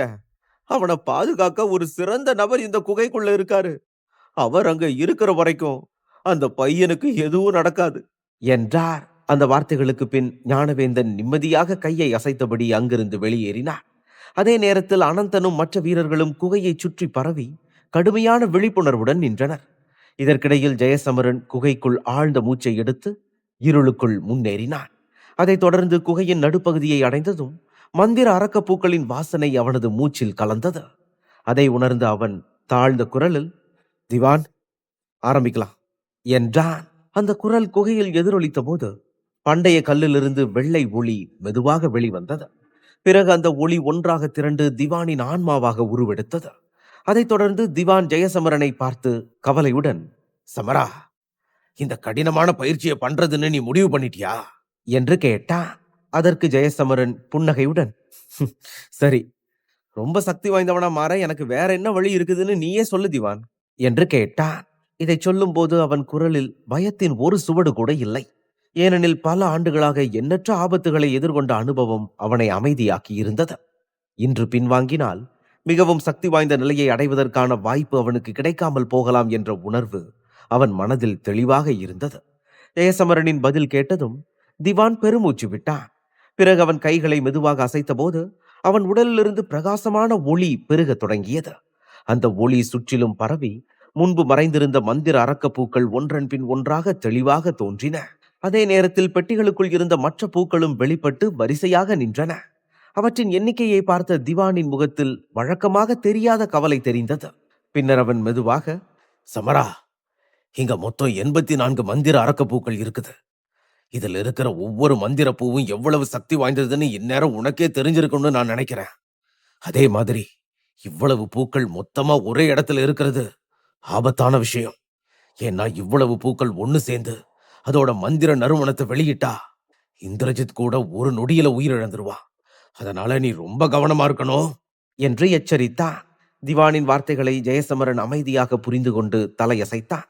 ஏனெனில் ஞானவேந்தன் போன்ற அவதார் நிலை வீரரை கூட 3 மந்திர அரக்கப்பூக்கள் வெற்றிகரமாக கட்டுப்படுத்தியதை அவன் முன்பு நேரில் பார்த்திருந்தான். அதனால் இங்கிருந்த எண்ணிக்கை அதைவிட பல மடங்கு அதிகமாக இருந்தது என்பதால் நிலைமை எவ்வளவு கடினம் என்பது அவனுக்கு தெளிவாக தெரிந்தது. சிறிது நேரம் அமைதியாக இருந்த திவான் மீண்டும் பெருமூச்சு விட்டான். பின்னர் உறுதியான குரலில், இந்த மந்திர அரக்கப்பூக்களோட தீய சக்திகளை சுத்திகரிக்க நான் என்னோட சக்திகளை பயன்படுத்துவேன். அதுக்கப்புறம் இந்த எல்லா பூக்களோட சக்திகளையும் பயன்படுத்தி நான் உனக்காக ஒரு பாதாள உலகத்தை உருவாக்குவேன். அந்த இடம் ஒருத்தரோட ஆன்மா அல்லது அவங்களோட உள் சக்திகளை பயிற்றுவிப்பதற்காகவே உருவாக்கப்பட்ட ஒரு இடம். என்னோட குரு முன்னாடி ஒரு தடவை அதை உருவாக்குனாரு. துரதிருஷ்டவசமா அவர் உருவாக்குன பாதாள உலகம் மறைஞ்சிடுச்சு. அதனால இந்த மந்திர அரக்கப்பூக்களோட சக்திகளை பயன்படுத்தி நான் இன்னொரு பாதாள உலகத்தை உருவாக்க வேண்டி இருக்குது. சமரா, பாதாள உலகத்தோட இந்த கடினமான சோதனையில நீ வெற்றி பெற்றா நீ ஒரு மகா தெய்வீக தாந்திரிகனா மாறுவ. ஆனா இந்த தேர்வுல தேர்ச்சி பெறுறது இதுவரை நான் பார்த்த எல்லா சோதனைகளையும் விட ரொம்ப கடினமா இருக்கும் என்றான். திவானின் வாயிலிருந்து பாதாள உலகம் பற்றிய வார்த்தைகளை கேட்டதும் ஜெயசமரனின் முகத்தில் மெதுவாக ஒரு சிறிய கவலை தோன்றியது. அதனுடன் அவன் அமைதியான குரலில், இந்த பாதாள உலக சோதனையில தேர்ச்சி பெற நான் என்ன பண்ணணும் என்று கேட்டான். அந்த கேள்வியை கேட்டவுடன் திவானின் முகத்தில் ஒரு உதவியற்ற தன்மை தெரிந்தது. பின்னர் அவன் பெருமூச்சு விட்டபடி, உண்மையை சொன்னா இந்த கேள்விக்கு எனக்கும் பதில் தெரியாது சமரா. இந்த சோதனையில தேர்ச்சி பெறதுக்கான வழியை நீயே தான் கண்டுபிடிக்கணும். அது மட்டும் இல்லாம இந்த மந்திர அரக்கப்பூக்களோட சக்திகளை வச்சு என்னால பாதாள உலகத்தை உருவாக்க மட்டும்தான் முடியும். அதுக்குள்ள நான் வர முடியாது. உள்ள போன உடனே நீ மிகுந்த வலியை தாங்கி பயிற்சியை தொடரணும். எல்லாத்துக்கும் மேல நீ வெளி உலகத்திலிருந்து முழுவதும் துண்டிக்கப்படுவ. என்னால கூட உனக்கு உதவ முடியாது. அந்த இடத்துல நீதான் உனக்கு சிறந்த நண்பனாகவும் மோசமான எதிரியாகவும் இருப்ப. ஆமா, அப்புறம் அந்த பாதாள உலகம் வெறும் கனவுன்னு மட்டும் நினைச்சுக்காத. ஏன்னா உன்னால அந்த பாதாள உலகத்தை கடக்க முடியலன்னா உன்னோட உள் சக்திகள் முழுசா தீந்து போற வரைக்கும் நீ நிரந்தரமா அங்கேயேதான் சிக்கிக்குவ. அதுக்கப்புறம் யாருக்கும் தெரியாம நீ இந்த உலகத்தை விட்டு வெளியே போயிடுவ. சரி, இப்ப சொல்லு, நீ இன்னும் உள்ள போக விரும்புறியா என்று கேட்டா. அந்த பதில் ஜெயசமரனை ஒரு கணம் ஆழ்ந்த சிந்தனையில் ஆழ்த்தியது. உள் சக்திகளை மேம்படுத்தும் இந்த பயிற்சி கடினமானதோடு ஆபத்தானதுமாக இருப்பது அவனுக்கு தெளிவாக புரிந்தது. பிறகு சில நொடிகள் கழித்து அவன் தனது கை முஷ்டிகளை இறுக்கி பிடித்தபடியே ஆமாம் என்று தலையசைத்தான். அதை பார்த்த திவான் நேரத்தை வீணாக்காமல் கைகளை அசைத்தான். உடனே அந்த குகை முழுவதும் ஒரு விசித்திரமான ஒலி மெதுவாக எதிரொலிக்க தொடங்கியது. அப்போது அவர்கள் முன்னிருந்த மந்திர அரக்கப்பூக்கள் அனைத்தும் நடுங்கத் தொடங்கின. அதே நேரத்தில் அவற்றிலிருந்து வெளிவந்த எண்ணற்ற நறுமணங்கள் ஒன்றாகச் சேர்ந்து ஜெயசமரனை நோக்கி நகர்ந்தன. அதைத் தொடர்ந்து அந்த இடம் முழுவதும் அடர்ந்த மூடுபனியைப் போல மாறியது. அத்தகைய நறுமணத்தில் இந்திரஜித் கூட அழிந்திருக்கலாம் என்ற அளவுக்கு அது சக்தி வாய்ந்ததாக இருந்தது. அதற்குள் ஜெயசமரனின் உடல் வெள்ளை ஒளியால் சூழப்பட்டிருந்தது. அப்போது திவான் சில அடிகள் தூரத்தில் நின்றபடி, சமரா, இன்னும் கொஞ்ச நேரத்துல இந்த மந்திர நறுமணம் உன்னோட உடலுக்குள்ள ஊடுருவ ஆரம்பிக்கும். அப்போ உன்னை சுத்தி இருக்கிற வெள்ளை ஒளி இந்த மந்திர நறுமணத்தை சுத்திகரிக்கும். அதுக்கப்புறம் இதெல்லாம் சேர்ந்து நீ ஒரு மாய நிலையை அடைவ என்று எச்சரித்தான். அந்த வார்த்தைகளை கேட்டதும் ஜெயசமரன் ஆழ்ந்த மூச்சை எடுத்துக்கொண்டு தனது இதய துடிப்பை அமைதிப்படுத்த முயன்றான். பின்னர் அவனை சுற்றியிருந்த வெள்ளை ஒளி மெதுவாக மங்கியது. உடனே அந்த மந்திர நறுமணம் அவனது உடலுக்குள் ஊடுருவி அவன் மனதை குழப்பத் தொடங்கியது. அப்போது அவன் ஒரு உதவியற்ற குரலில், வா, வந்து என்ன சோதனை பண்ணு, நீ எவ்வளவு சக்தி வாய்ந்தவன்னு நானும் பாக்குறேன் என்றான். அதன் பின் அவன் மெதுவாக கண்களை மூடினான். அதைத் தொடர்ந்து சில நொடிகளில் அந்த நறுமணம் வெள்ளை ஒளியை கடந்து அவனது உடல் முழுவதும் பரவியது. பிறகு அந்த குகையின் ஒலி திடீரென்று அமைதியானது. அப்போது அருகில் நின்ற திவான் ஆழ்ந்த மூச்சை எடுத்து, இனி எல்லாம் உன்னோட கையில தான் இருக்குது சமரா என்று மெதுவாக சொன்னான். மறுபுறம் ஜெயசமரனின் மனம் அந்த நறுமணத்துடன் ஒரு ஆழ்ந்த இருளில் மூழ்கியது. எந்த சத்தமும் கேட்காத அந்த அமைதியில் காலம் நகர்ந்தது. பின்னர் இருள் மெதுவாக மங்கி வானத்திலிருந்து ஒரு பிரகாசமான ஒளி வந்து அவனது கண்களில் விழுந்தது. உடனே அவன் மெதுவாக கண்களை திறந்தான். அப்போது தெளிவாக எதுவும் தெரியாததால் அவன் குனிந்து தரையை தொட்டான். அங்கே மணல் மிகுந்த சூட்டுடன் இருந்தது. பின்னர் சுற்றி பார்த்தபோது மஞ்சள் நிறத்தை தவிர வேறு எந்த நிறமும் இல்லாத ஒரு வெறுமையான பரப்பாக அது தோன்றியது. அந்த உணர்வுடன் அவன் மெதுவாக, இதுதான் அந்த பாதாள உலகமா? ஆனா இது ஒரு பாலைவனம் மாதிரி தெரியுது என்றான். பிறகு முகத்தில் லேசான கவலையுடன் அவன் எழுந்து நின்றபடியே கைகளில் இருந்த மணலை உதறினான். அதே நேரத்தில் தனது சக்தியை வெளியிட முயன்றான். ஆனால் அது வெளியே வரத் தொடங்கியவுடன் ஏதோ மாறிவிட்டது என்பதை உணர்ந்தான். அதனால் அவன் உடல் முழுவதும் பயம் பரவி பீதியடைந்த குரலில், என் உடம்புல இருந்து எல்லா சக்திகளும் எங்க போச்சு? அப்படின்னா என்னோட சக்திகளையும் என் உள் சக்திகளையும் இங்க பயன்படுத்த முடியாதா என்று கேட்டான். இந்த உண்மையை உணர்ந்த ஜெயசமரனின் முகத்தில் இருந்த கவலை மேலும் அதிகமானது. ஏனெனில் அந்த பாதாள உலகத்தில் அவனிடம் இருப்பது அவனது பலவீனமான உடல் மட்டுமே என்பதை அவன் தெளிவாக உணர்ந்திருந்தான். அதிலும் அது அவனது தற்போதைய உடல் அல்ல, பவேரியா நகரில் பயிற்சி தொடங்கிய காலத்தில் இருந்த பழைய உடலாகவே இருந்தது என்பதும் அவனது மனதை அமைதி இழக்கச் செய்தது. அந்த உணர்வு சில நொடிகள் அவனை பேச முடியாதவனாக மாற்றியது. அப்போது அவன் காலடியில் இருந்த சூடான மணல் கூட அவனுக்கு விசித்திரமான எரிச்சலை ஏற்படுத்தியது. அதே நேரத்தில் இவ்வளவு ஆபத்தான இடத்தில் இவ்வளவு பலவீனமான உடலுடன் எப்படி உயிர் தப்புவது என்று அவனால் புரிந்து கொள்ள முடியவில்லை. பின்னர் அவன் தலையை உயர்த்தி வெறுமையான தூரத்தை நோக்கி பார்த்தபடியே, என்னோட இந்த பலவீனமான உடம்பு என்னோட உள்வலிமையால உருவாக்கப்பட்டிருக்கும்னு நினைக்கிறேன். ஆனா அப்படின்னா அது எப்படி இவ்வளவு பலவீனமா இருக்குது? அதுவும் இல்லாம இந்த பாதாள உலகம் ஏன் இவ்வளவு அமைதியா இருக்குது என்று நினைத்தான். அந்த சமயத்தில் தூரத்தில் இருந்து சூடான மணலை கொண்ட ஒரு பெரிய சூறாவளி தன்னை நோக்கி வேகமாக வருவது அவனது கண்களில் பிரதிபலித்தது. அதை பார்த்தவுடன் தானாகவே ஒரு அச்சம் அவனது உள்ளத்தில் எழுந்தது. அவன் உடனே அலறியபடி ஓட ஆரம்பித்து, அடடா, அது என்ன நோக்கி ரொம்ப வேகமா வருதே என்று கத்தினான். இதை சொல்லிவிட்டு அவன் அவனால் முடிந்த அளவுக்கு வேகமாக ஓடிய போதும் அந்த மணல் புயல் அவனை தொடர்ந்து வந்தது. அதே நேரத்தில் அவன் எங்கு சென்றாலும் அது அவனது பின்னால் வந்து கொண்டே இருந்தது. பிறகு சில நொடிகளில் அதன் வேகம் மேலும் அதிகரித்து குதிக்கும் சவுக்கை போல அவன் மீது பட்டது. உடனே ஒரு சவுக்கடி சத்தத்துடன் அவன் வெகு தூரம் வரை பறந்து சென்று விழுந்தான். அப்போது அவனது தோளில் கடுமையான வலி ஏற்பட்டது. அவன் முதுகை தொட்டபோது தோளிலிருந்து இடுப்பு வரை நீண்ட ஒரு பெரிய காயம் இரத்தத்துடன் இருப்பது அவனுக்கு தெரிய வந்தது. அந்த வேதனையை தாங்க முடியாமல் அவன் சத்தமாக, நான் செத்த, இது ரொம்பவும் வலிக்குதே என்று கத்தினான். அப்போது அவனது உடல் நடுங்கி அவன் நெற்றி வியர்வையால் நனைந்தது. திரும்பவும் அவன் மேலே பார்த்தபோது இன்னொரு மணல் புயல் அவனை நோக்கி வேகமாக நெருங்கியது. அதைத் தொடர்ந்து அதன் உள்ளிருந்து 12 முதல் 15 வரை மணல் சவுக்கடிகள் வந்து அவன் மேல் பட்டது. அந்த தாக்குதல்களால் அவன் கீழே உருண்டு சென்றான். அப்போது கீழே இருந்த சூடான மணல் அவன் காயங்களில் விழுந்தபோது வலி மேலும் அதிகமானது. இனி இந்த தாக்குதல்களில் இருந்து தப்பிக்க முடியாது என்பது அவனுக்கு தெளிவாக தெரிந்தது. இது தற்போதைய ஜெயசமரனாக இருந்திருந்தால் வேறுபட்டிருக்கலாம். ஆனால் இங்கு அவன் பவேரியாவின் பலவீனமான உடலுடன் இருந்ததால் ஒவ்வொரு தாக்குதலும் பயங்கரமாக இருந்தது. அதனால் இப்போது அவன் உடலில் பாதி பகுதி இரத்தத்தில் நனைந்திருந்தது. அதோடு எரியும் வலி அவன் கண்களில் ஒரு மூர்க்கமான தீர்மானத்தை உருவாக்கியது. அந்த நிலையில் அவன் வேதனையுடன், இந்த இடத்தை ஏன் பாதாள உலகம்னு சொல்றாங்கன்னு இப்பதான் எனக்கு தெரியுது. ஆ என்றான். ஆனால் சிந்திக்க நேரமளிக்காமல் மற்றொரு புயல் விரைவாக வந்து அவனை தாக்கியது. அதைத் தொடர்ந்து ஒன்றன் பின் ஒன்றாக வந்த மணல் சவுக்கடிகள் அந்த பாலைவனம் முழுவதும் ஒலித்துக் கொண்டே இருந்தன. ஆரம்பத்தில் அவன் ஊர்ந்து நகர முடிந்தது. பின்னர் உடல் அசையாதபடி போனது. ஆனாலும் அந்த இரக்கமற்ற புயல்கள் தொடர்ந்து அவனை தாக்கின. இந்த தாக்குதல்கள் அரை நாள் அளவுக்கு நீண்டன. அதற்கு பிறகு அவை மெதுவாக தணிந்தன. மேலும் 2 மணி நேரம் கடந்த பின் மணலில் இரத்தத்தில் நனைந்த ஒரு இளைஞன் மெதுவாக அசைந்தான். பிறகு மிகுந்த சிரமத்துடன் எழுந்து நின்றான். அப்போது அவனது பார்வை மங்கலாக இருந்தது. அவன் தொடர்ந்து மூச்சு திணறிக் கொண்டிருந்தான். அவன் முகம் இரத்தத்தில் நனைந்திருந்தது. ஆனால் அவன் கண்களில் இருந்த பயங்கரம் தெளிவாக தெரிந்தது. இப்போது அந்த பாதாள உலகம் எவ்வளவு வேதனையானது என்பதை அவன் நன்றாக புரிந்து கொண்டான். பிறகு ஜெயசமரன் அந்த மணலில் நின்று தன் உடலில் ஏற்பட்ட மிகப்பெரிய வலியை உணர்ந்தான். ஆனால் சிறிது நேரத்திற்கு பிறகு அந்த வலி மெதுவாக குறையத் தொடங்கியது. இறுதியாக அது மறைந்தபோது ஜெயசமரன் தனது உடல் முன்பை விட வலிமையானதாக மாறிவிட்டதை உணர்ந்தான். இந்த உணர்வு அவன் இதயத்தில் மகிழ்ச்சியை தந்தது. அதோடு சிறிது நேரம் ஓய்வெடுக்க வேண்டும் என்ற எண்ணமும் எழுந்தது. பின்னர் அவன் அமைதியாக, சரி, இதுவும் ஒரு நல்ல விஷயம்தான். குறைந்தபட்சம் என்னோட இந்த வலிமையான உடம்புனால போன தடவை இருந்த அளவுக்கு எனக்கு வலி இருக்காது என்றா. ஜெயசமரன் இதை சொன்னவுடன் அவனை சுற்றி இருந்த வெப்பநிலை திடீரென குறைந்தது. அதன் பிறகு மேலே பார்த்தபோது பனிக்கட்டி காற்று வீசத் தொடங்கியது. பிறகு அது மெதுவாக கூர்மையான துண்டுகளாக மாறி ஒரு பெரிய சூறாவளியாக உருவானது. மேலும் அந்த சூறாவளி நேராக ஜெயசமரனை நோக்கி நகரத் தொடங்கியது.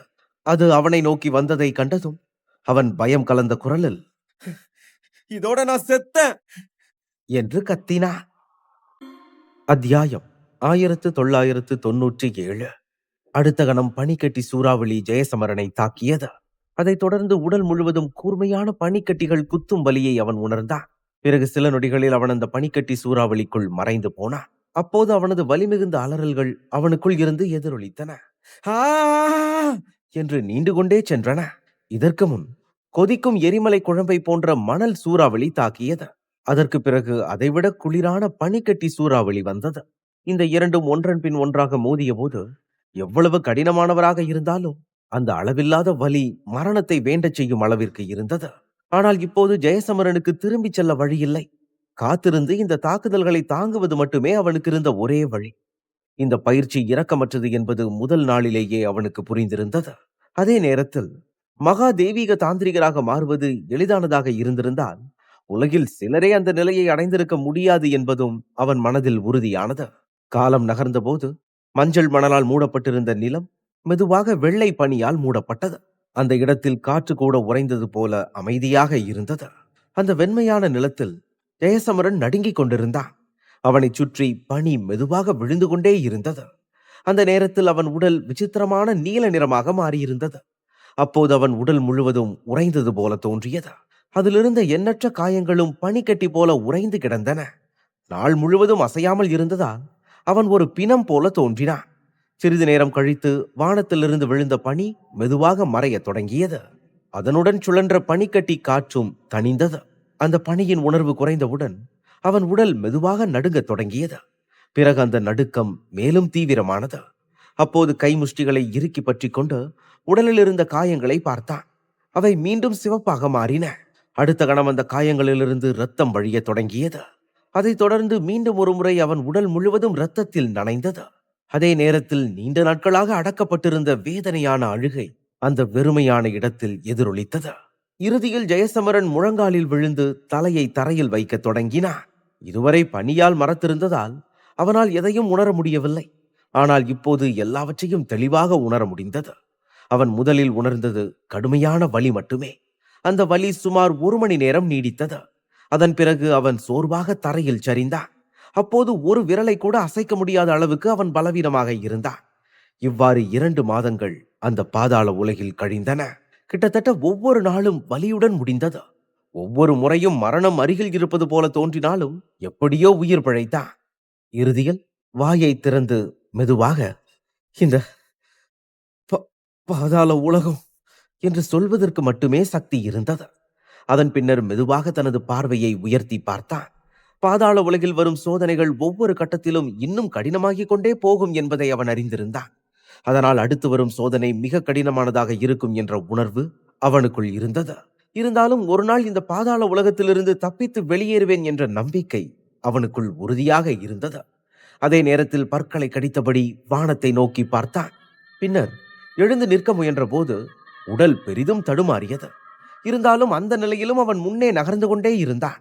ஏனெனில் அடுத்த சோதனை நெருங்கி வருகிறது என்பதை அவன் உணர்ந்திருந்தான். இந்த உலகில் காலம் என்ற உணர்வு இல்லாததால் இந்த உலகில் அவன் எவ்வளவு காலம் இருந்தான் என்பது அவனுக்கே தெரியவில்லை. அதனால் வெளி உலகில் 2 ஆண்டுகளுக்கும் மேலாக கடந்துவிட்டது என்பதையும் அவன் உணரவில்லை. பல சோதனைகளை தாண்டிய போது அவன் உடல் மற்றும் மனம் மெதுவாக வலிமை அடைந்திருந்தது.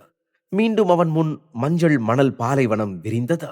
அதற்குள் ஒரு பெரிய சூறாவளி உருவாகி சவுக்கடிகளைப் போல தாக்கத் தொடங்கியது. அந்த தாக்குதல்கள் அவனை நோக்கி வேகமாக வந்தாலும் அவனது நடை நிற்கவில்லை. பிறகு அந்த சூறாவளி மோதிய போது கூட அவன் பாதிக்கப்படவில்லை. இதை உணர்ந்து தனது உடலை பார்த்தான். அங்கே எந்த ஒரு காயமும் இல்லாததை கண்டான். உடனே அவன் ஆச்சரியத்துடன், அப்படின்னா இதுக்கு நான் ரொம்ப வலிமையாயிட்டேன்னு அர்த்தமா என்று கேட்டான். இதை சொல்லும் போதே அவன் முகத்தில் புன்னகை தோன்றியது. பிறகு இன்னும் சுழன்று கொண்டிருந்த அந்த பெரிய மணல் புயலை நோக்கி விரலை காட்டினான். முந்தைய தாக்குதல்கள் பயனின்றி போனதை உணர்ந்தது போல அந்த புயல் மீண்டும் தாக்க தயார் நிலையில் இருந்தது. அதை பார்த்த ஜெயசமரன் முஷ்டியை இறுக்கி பிடித்து அதை தன்னிடம் வர சைகை செய்தான்.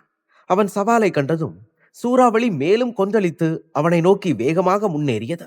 ஆனால் அந்த கணத்தில் ஜெயசமரன் தனது முஷ்டியால் மிக சக்தி வாய்ந்த அடியை வீசினான். அதனால் சூறாவளி உடனே வெடித்து மறைந்தது. அதோடு அந்த மஞ்சள் மணல் சுற்றிலும் சிதறி கிடந்தது. அதை பார்த்த ஜெயசமரன் ஆழ்ந்த நிம்மதி பெருமூச்சு விட்டான். அதன் பின்னர் அந்த உணர்வுடன் மெதுவாக கண்களை மூடியபடி, என் உள்சக்திகள் முதல்ல இருந்ததை விட இப்ப ரொம்ப வலுவாயிடுச்சு. அப்படின்னா இந்த பயிற்சியை முடிக்க வேண்டிய நேரம் இது என்றான். பிறகு ஒரு கணம் கழித்து திடீரென கண்களை திறந்தான். அப்போது அவன் பார்வையில் இருந்த இரக்கமற்ற தன்மை மெதுவாக மறைந்திருந்தது. அதன் பின்னர் வேறு பக்கம் பார்த்தபடியே அமைதியான குரலில், சரி, இப்போ நீயும் வெளியே வர வேண்டிய நேரம் வந்துருச்சு என்றான். அப்போது வானத்தில் ஒரு விசித்திரமான மணல் மேகம் சுழன்று கொண்டிருந்தது. அதை யாராலும் காண முடியவில்லை. ஆனால் ஜெயசமரன் சிறிது தூரத்தில் நின்றபடியே அதை கவனமாக பார்த்து கொண்டிருந்தான். பிறகு அவன் அந்த மேகத்தின் மையத்தை உணர முயன்ற போது இதுவரை அனுபவிக்காத ஒரு அசாதாரண உணர்வு அவனுக்குள் எழுந்தது. ஏனெனில் அவனது உள்சக்தி முன்பு இவ்வளவு கூர்மையாக இருக்கவில்லை. ஆனால் ஜெயசமரனின் வார்த்தைகளுக்கு பிறகும் அங்கே எந்த மாற்றமும் தெரியவில்லை. இருந்தாலும் அவன் அந்த இடத்தை விட்டு பார்வையை அகற்றவில்லை. பிறகு சிறிது நேரம் கழித்து அவன் இந்த உலகில் தனியாக இல்லை என்றும் எங்கோ யாரோ மறைந்து தன்னை பார்த்து கொண்டிருக்கிறார்கள் என்றும் அவனுக்கு ஒரு தெளிவான உணர்வு வந்தது. மேலும் அந்த மறைந்திருந்த போர் வீரன் மிகவும் சக்தி வாய்ந்தவன் என்றும் அவன் உணர்ந்தான். அதோடு அவன் அந்த இடத்தின் பாதுகாவலன் என்பதும் புரிந்தது. இங்கிருந்து வெளியேற வேண்டுமெனில் அவனை வெல்ல வேண்டியதை தவிர வேறு வழியில்லை என்பதும் அவனுக்குள் உறுதியானது. இந்த இடத்தோட சோதனைகள் இனி எனக்கு எந்த தீங்கும் பண்ண முடியாது. என்னை சோதிக்க விரும்பினா நீயே தான் இப்ப வெளியே வரணும் என்றான். இந்த முறை மணல் மேகத்தில் சிறிய அசைவு தோன்றியது. பிறகு மெதுவாக அந்த அசைவின் நடுவே அங்கிருந்த மணல்கள் ஒன்றிணைந்து ஒரு பெரிய முகமாக உருவாகத் தொடங்கியது. அந்த முகம் மங்கலாக இருந்ததால் தெளிவாக பார்க்க முடியவில்லை. ஆனால் மனித முகம் மணலில் தோன்றிய காட்சி ஜெயசமரனுக்கு அசௌகரியத்தை ஏற்படுத்தியது. அதே நேரத்தில் நீண்ட காலமாக உணரப்படாத ஒரு சலசலப்பு அவன் உடலெங்கும் அலை போல பரவியது. அந்த குழப்பத்துடன் அவன், இந்த முகம் உருவானதும் பண்டைய அழிவு குறியீடும் பண்டைய மின்னல் குறியீடும் ஏன் திடீர்னு இவ்வளவு குழப்பமடையுது என்று கேட்டான். அந்த பாதாள உலகில் தனது 2 பண்டைய குறியீடுகளையும் முழுமையாக கட்டுப்படுத்த முடியாததை அவன் முன்பே அறிந்திருந்தான். அதனால் இப்போது அந்த மணல் முகமே அவற்றை கட்டுப்படுத்துவது போல உணர்ந்தான். அது மிகவும் ஆபத்தான உணர்வாக இருந்தது.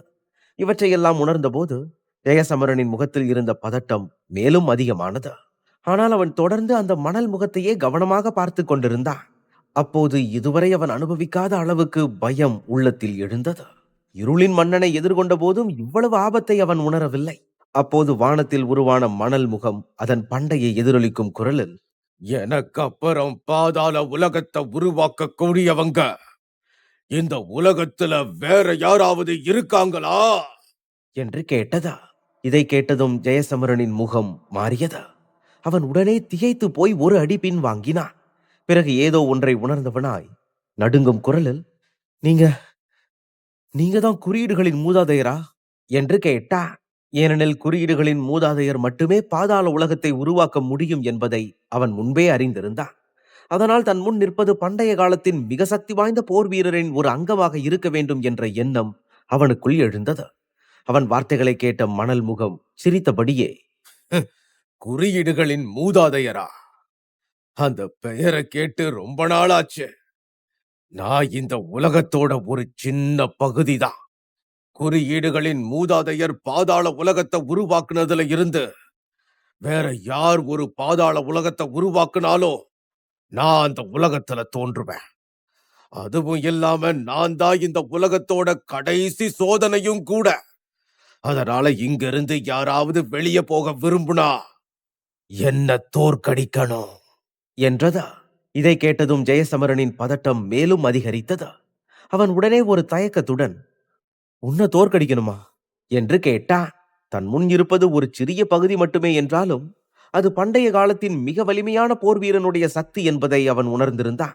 அவன் முகத்தில் இருந்த கவலையை பார்த்த மணல் முகம் அதன் பண்டைய குரலில், என்னாச்சு உனக்கு? நீ பயப்படுறியா?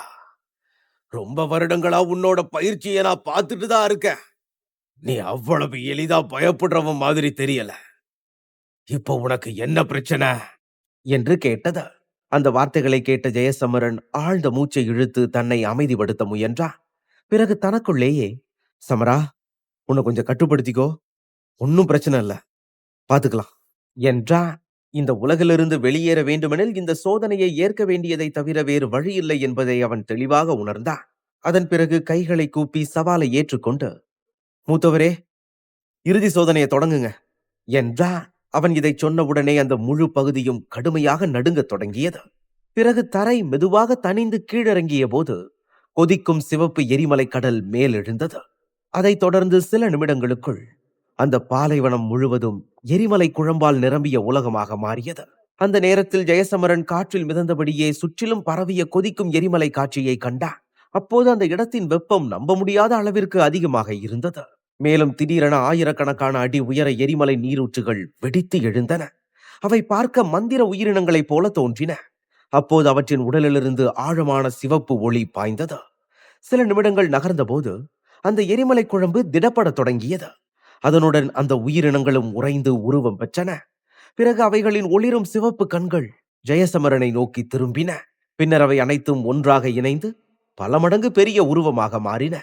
அதே நேரத்தில் அந்த இடத்தின் வெப்பநிலை ஆபத்தாக உயர்ந்ததால் சுற்றியுள்ள பகுதி மங்கலாக தோன்றியது.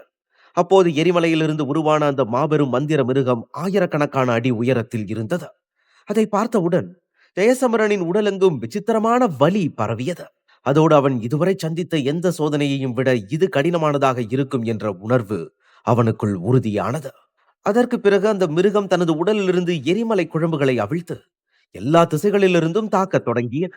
அப்போது பல ஆபத்தான தாக்குதல்கள் தன்னை நோக்கி வருவதை ஜெயசமரன் அமைதியாக கவனித்தான்.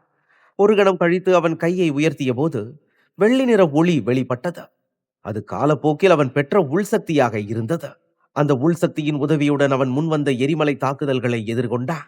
பிறகு அடுத்த கணம் அவனது வெள்ளி சக்தி 10,000 அடி உயர கையாக உருவெடுத்து எல்லா திசைகளிலும் சுழன்று அந்த எரிமலை தாக்குதல்களுடன் மோதியது. அவன் இன்னும் மகாதேவீக தாந்திரிகராக மாறவில்லை என்றாலும் உள்சக்தி நேரடியாக சக்திகளை எதிர்கொள்ளும் அளவுக்கு வளர்ந்திருந்தது. அதைத் தொடர்ந்து நடந்த மோதல்களில் பல தாக்குதல்கள் சிதறின. இருப்பினும் மாபெரும் மந்திர மிருகத்தின் உடலிலிருந்து புதிய தாக்குதல்கள் தொடர்ந்து வெளிவந்ததால் அவற்றின் எண்ணிக்கை அதிகரித்தது. அது ஜெயசமரனின் மனதில் சிறிய கவலையை உண்டாக்கியது. அதன் பின்னர் அவன் ஆழ்ந்த மூச்சை இழுத்து முழு உடலிலிருந்தும் வெள்ளி உள்சக்தியை வெளியிட்டு தன்னை சுற்றி ஒரு கவசத்தை உருவாக்கினான். அவனது உள்சக்தியிலிருந்து தப்பிய எரிமலை தாக்குதல்கள் அந்த கவசத்தை தாக்கின. அதனால் அதில் மெதுவாக விரிசல்கள் தோன்றின. பிறகு சில நொடிகளில் அந்த கவசம் துண்டு துண்டாக உடைந்து வெடித்தது. கவசம் சிதறியவுடன் அதிலிருந்து ஒரு வெள்ளை ஒளி பாய்ந்து மந்திர மிருகத்தை நோக்கி சென்றது. அந்த ஒளிக்குள் ஜெயசமரன் இருந்தான். அப்போது அவனது முழு உடலும் மற்றொரு வலிமையான கவசத்தால் மூடப்பட்டிருந்தது. அதே நேரத்தில் அவன் கையில் ஒரு வெள்ளி ஈட்டி தோன்றியது. பிறகு அதை கொண்டு அவன் அந்த மிருகத்தின் மீது ஒரு சக்தி வாய்ந்த தாக்குதலை தொடங்கினான். அதைத் தொடர்ந்து அவன் உள்சக்தியின் ஈட்டி மிக பெரிதாகி இறுதியில் அந்த மந்திர மிருகத்தை தாக்கியது. அந்த கடுமையான தாக்குதலுக்கு பிறகு மிருகத்தின் வாயிலிருந்து வலிமிகுந்த அலறல்கள் எழுந்தன. அந்த அலறல்களுடன் கண்ணுக்கு தெரியாத சக்திகள் ஜெயசமரனுக்குள் நுழைந்தன. அதோடு அவனது உள்சக்தியும் அதிகரித்தது. அதனால் முதலில் அவன் ஆச்சரியப்பட்டான். பின்னர் ஏதோ ஒன்றை உணர்ந்து புன்னகையுடன், இப்போதான் நான் என்ன பண்ணணும்னு எனக்கு புரியுது என்றான். அவன் இதை சொன்ன அடுத்த கணம் அந்த உருவம் மறைந்து மிருகத்தின் முதுகில் தோன்றியது. அங்கிருந்து ஈட்டியால் மீண்டும் தாக்கிய போது அந்த மந்திர மிருகம் வலியால் கத்தியது. அதன் அலறல்கள் தொடர்ந்த போது ஜெயசமரனின் உள்சக்தி மேலும் உயர்ந்தது.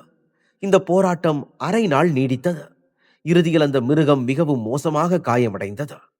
பிறகு சோர்வடைந்த முகத்துடன் மூச்சை சீராக்கி கொண்ட ஜெயசமரன், இன்னும் ஒரே ஒரு தாக்குதல், இந்த மந்திர மிருகம் முழுசா அழிஞ்சு போயிடும் என்றான். அதனுடன் ஜெயசமரன் ஆழ்ந்த மூச்சை இழுத்து கண்களை மெதுவாக மூடியபடி மகத்தான உள்சக்தியை வெளியிடத் தொடங்கினான். முதலில் அந்த வெள்ளி நிற சக்தி அமைதியாக சுற்றிலும் பரவியது போல தோன்றியது. பின்னர் அது பின்வாங்கி 2 பெரிய மின்னல்களாக குவிந்தது. அப்போது அந்த மின்னல்கள் மிக பெரியதாகவும் ஆபத்தானதாகவும் இருந்ததுடன் முழுமையான உள்சக்திகளால் நிரம்பி இருந்ததால் ஜெயசமரனிடம் இனி எஞ்சிய சக்தி எதுவும் இல்லை என்பது போல உணரப்பட்டது. பிறகு ஒரு கணம் கழித்து அந்த 2 கொடிய தாக்குதல்கள் முன்னோக்கி நகரத் தொடங்கின. அதில் ஒன்று அந்த கொடூரமான மந்திர மிருகத்தை நோக்கி சென்று கொண்டிருந்தது. மற்றொன்று மணல் நிறைந்த முகத்தை நோக்கி பாய்ந்தது. அதே நேரத்தில் பாதாள உலகின் அந்த பகுதியை தாண்டி யாதோ குகையின் ஒரு பகுதியிலிருந்து மந்திர வாசனை மெதுவாக பரவிக் கொண்டிருந்தது. அப்போது அந்த குகையின் உள்ளே ஒரு இளைஞன் கண்களை மூடியபடி அமைதியாக அமர்ந்திருந்தான். அவனை சுற்றியிருந்த அரக்க சக்திகள் இப்போது முழுமையாக சுத்திகரிக்கப்பட்டிருந்தன. அவன் அருகில் திவான் கைகளை முதுகுக்கு பின்னால் வைத்தபடி நின்று கொண்டிருந்தான். அவனது பார்வை முழுவதும் ஜெயசமரனை மட்டுமே நோக்கி இருந்தது. ஆனால் அந்த பார்வையில் ஒரு விசித்திரமான அமைதியின்மை மறைந்து கிடந்தது. அத்தியாயம் 1998. பாதாள உலகில் 2 ஆண்டுகளுக்கு மேலாக காலம் நகர்ந்திருந்தாலும் நிஜ உலகில் ஜெயசமரன் தனது பயிற்சியை தொடங்கியதிலிருந்து 3 மாதங்கள் மட்டுமே கடந்திருந்தது. அந்த 3 மாதங்கள் இத்தகைய ஆபத்தான உலகில் எவ்வளவு நீண்டதாக உணரப்பட்டிருக்கும் என்பதை திவான் நன்றாக அறிந்திருந்தார். ஜெயசமரனை பற்றி நினைத்தபடியே திவான் மெதுவாக பெருமூச்சு விட்டார். அந்த சமயம் ஜெயசமரனின் உடலில் இருந்த 2 பண்டைய குறியீடுகள் நடுங்கத் தொடங்கியதை அவன் கவனித்தார். மேலும் அவனிடமிருந்து வெள்ளி நிற சக்தி வெளியேறியபடி உடல் சிறிது நடுங்கியது. அதை பார்த்த திவானின் மனதில் கலக்கம் எழுந்தது. இவ்வளவு உள்சக்தி வெளியே வர்றதுக்கு என்ன அர்த்தம்? ஒருவேளை அவன் சோதனைகள்ல வெற்றி அடைஞ்சு அந்த பாதாள உலகத்திலிருந்து வெளியே வர்றதுக்கு ரொம்ப பக்கத்துல இருக்கானா என்று கேட்டான். இப்போது ஜெயசமரனின் உள்சக்தி முன்பை விட பல மடங்கு அதிகமாக இருந்தது. அவன் மிக கடினமான கட்டத்தை எட்டியிருந்தான் என்பதும் உணரப்பட்டது. அந்த உணர்வுடன் திவான் மீண்டும், அந்த பாதாள உலகம் உண்மையிலேயே ரொம்ப ஆபத்தானது, சக்தி வாய்ந்ததுன்னு தெரியுது. எது எப்படியோ சமரா, நீ ஜெயிக்க இன்னும் ஒரே ஒரு அடிதான் இருக்குது.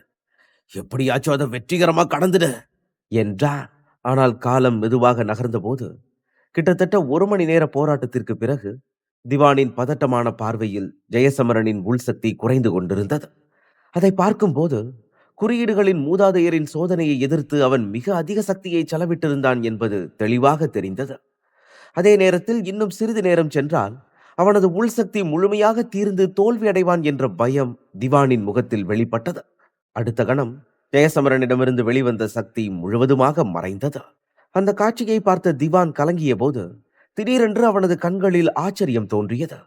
ஏனெனில் ஜெயசமரனின் சக்தி உண்மையிலேயே தீர்ந்திருந்தால் திவானும் மறைந்திருக்க வேண்டும். அதோடு பண்டைய கல்லின் ஆன்மாவை கட்டுப்படுத்துவது ஜெயசமரனின் உள்சக்தி மட்டுமே என்பதால் திவான் இன்னும் உயிருடன் இருந்தது ஜெயசமரனும் உயிருடன் இருப்பதை உறுதிப்படுத்தியது. அந்த உணர்வுடன் அவன் கவனமாக பார்த்தபோது ஜெயசமரனின் நெற்றியில் இருந்த 2 பண்டைய குறியீடுகள் வேகமாக நடுங்கி 3வது கண்ணை உருவாக்கியது தெரிய வந்தது. அந்த கண் திறந்தவுடன் மின்னலும் கருப்பு ஒளியும் சுற்றிலும் பரவத் தொடங்கின. பிறகு அந்த கண் முழுமையாக திறந்ததும் ஜெயசமரனின் உடலிலிருந்து மகத்தான உள்சக்தி பெருக்கெடுத்து வெளிவந்தது. அதைத் தொடர்ந்து சுற்றியிருந்த மந்திர நறுமணம் உடனே மறைந்து யாதோ குகை முழுவதும் பூகம்பம் ஏற்பட்டது போல அதிர்ந்தது. அந்த பயங்கரமான காட்சியை பார்த்த திவான் அதிர்ச்சியுடன், இது பண்டைய குறியீடுகளின் கண்ணா என்று கேட்டான். பண்டைய குறியீடுகளை நன்கு அறிந்திருந்த அவன் அவற்றுடன் ஆழமான தொடர்பு ஏற்பட்டால் மட்டுமே இப்படியான கண்ணை உருவாக்க முடியும் என்பதை அறிந்திருந்தான். ஆனால் அந்த கண் ஒரு கணம் மட்டுமே தோன்றி உடனே மறைந்து போனது. பின்னர் ஜெயசமரனின் முகம் மெதுவாக இயல்பிற்கு திரும்பியது. இருந்தாலும் அவனது உடலிலிருந்து வெளிவந்த உள்சக்தி தொடர்ந்து அதிகரித்துக் கொண்டே இருந்தது. அதோடு காலம் நகர்ந்த போது எண்ணற்ற வெள்ளி சக்திகள் யாதோ குகையிலிருந்து எழுந்து வானத்தை நோக்கி நகர்ந்தன. அந்த ஒளி ஹீமவாகினி வீரர்களின் கவனத்தை ஈர்த்தது. உடனே அவர்கள் அனைவரும் அதிசயத்தில் உறைந்தனர். ஏனெனில் அந்த ஆற்றலிலிருந்து வெளிப்பட்ட உள்சக்தி கற்பனை கூட செய்ய முடியாத அளவிற்கு சக்தி வாய்ந்ததாக உணரப்பட்டது. அத்தகைய சக்தி இந்திரஜித்தை கூட நடுங்கச் செய்திருக்கும். இதற்கிடையில் குகைக்கு அருகில் கண்காணிப்பில் இருந்தவர்கள் ஆச்சரியம் கலந்த குரலில், அற்புதம்! யாரோ ஒருத்தர் மகா தெய்வீக தாந்திரிகரா மாறுறதுல வெற்றி அடைஞ்சிட்டாங்க. ஆனா இங்க ஒருத்தருக்கு இவ்வளவு உள் சக்திகள் இருக்கிறதை என்னால நம்பவே முடியல. ஏய், ஒரு நிமிஷம். அந்த குகைக்குள்ள குட்டி சமரன் தான் இருக்கான். அப்படின்னா அவன் மகா தெய்வீக தாந்திரிகனா மாறிட்டானா? என்று கேட்டார். இதற்கிடையில் ஞானவேந்தன் மற்றும் மற்ற பெரியவர்களின் முகங்களில் குழப்பம் மெதுவாக பரவியது. ஆனால் அவர்கள் அருகில் நின்ற சமரன் நிம்மதியாக பெருமூச்சு விட்டபடி தலையை மெதுவாக ஆட்டி சிரித்தான். ஏனெனில் பவேரியாவில் முதலாக சந்தித்த அந்த சிறுவனின் உருவம் அவனது நினைவில் எழுந்தது. அங்கிருந்து இன்று வரை நடந்த பயணம் நீண்டதும் ஆபத்துகள் நிறைந்ததுமாகவும் இருந்தது. இருந்தாலும் அந்த எல்லா சோதனைகளையும் கடந்து ஜெயசமரன் அக்னி சரிதாவிற்கு தேவையான சக்தியை பெற்றிருந்தான் என்ற உணர்வு சமரனின் மனதை பெருமையால் நிரப்பியது. அதே நேரத்தில் வானில் வெள்ளி ஒளி தொடர்ந்து பரவிக் கொண்டிருந்தது. அந்த ஒளியுடன் ஜெயசமரன் சுற்றியிருந்த அனைத்தையும் உணரத் தொடங்கினான். முன்பு கவனிக்க முடியாத சிறிய சக்திகளை கூட அவன் இப்போது தெளிவாக உணர்ந்தான். பின்னர் அவனது உள் சக்திகள் யாதவ் குகையின் ஆழமான பகுதியை நோக்கி மெதுவாக நகர்ந்தன. அங்கு அவன் நம்ப முடியாத அளவிற்கு ஆபத்தான சக்திகளை உணர்ந்தான். அவை ஞானவேந்தனை விடவும் வலிமையானவை போல தோன்றியதால் அந்த உணர்வு அவனை ஆச்சரியத்தில் ஆழ்த்தியது. பிறகு சில நொடிகள் கழித்து பண்டைய குறியீடுகளின் கண் மீண்டும் அவனது நெற்றியில் உருவாகத் தொடங்கியது. அதிலிருந்து வெளிவந்த வெள்ளி ஒளி குகையின் ஆழத்தை நோக்கி பரவியது.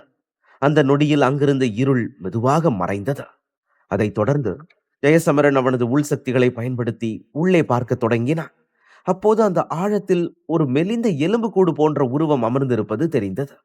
அந்த உருவத்தின் வெள்ளை முடி சிதறி இருந்தது. ஆனால் அவன் இருப்பிலிருந்து மிக பழமையான மற்றும் ஆழமான சக்தி வெளியேறியது. ஜெயசமரனின் பண்டைய கண்ணிலிருந்து வெளிவந்த சக்தி அந்த மனிதனை சுற்றி வட்டமிட்ட போது நீண்ட நேரமாக கண்களை மூடியபடி இருந்த அவன் திடீரென கண்களை திறந்தான். பிறகு ஆச்சரியத்துடன், "ஆ, பண்டைய குறியீடுகளின் கண்" என்றான். இதை சொல்லிவிட்டு அவன் கையை மெதுவாக அசைத்தான். உடனே அவன் முன் ஒரு மங்கலான இடம் உருவானது.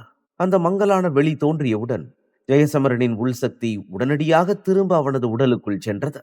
அந்த அனுபவம் அவனை சிந்திக்க வைத்து, இதுதான் ஒரு மகா தெய்வீக தாந்திரிகனோட சக்தியா? நான் எந்த இடத்தையும், ஒருவேளை காலத்தை கடந்து கூட என்னால சில விஷயங்களை பார்க்க முடியுமா என்று கேட்டா. அந்த எண்ணத்துடன் மீண்டும் தனது உள்சக்திகளை வரவழைத்த போது அவன் முன்னிருந்த பகுதி மெதுவாக மங்கலாக மாறியது.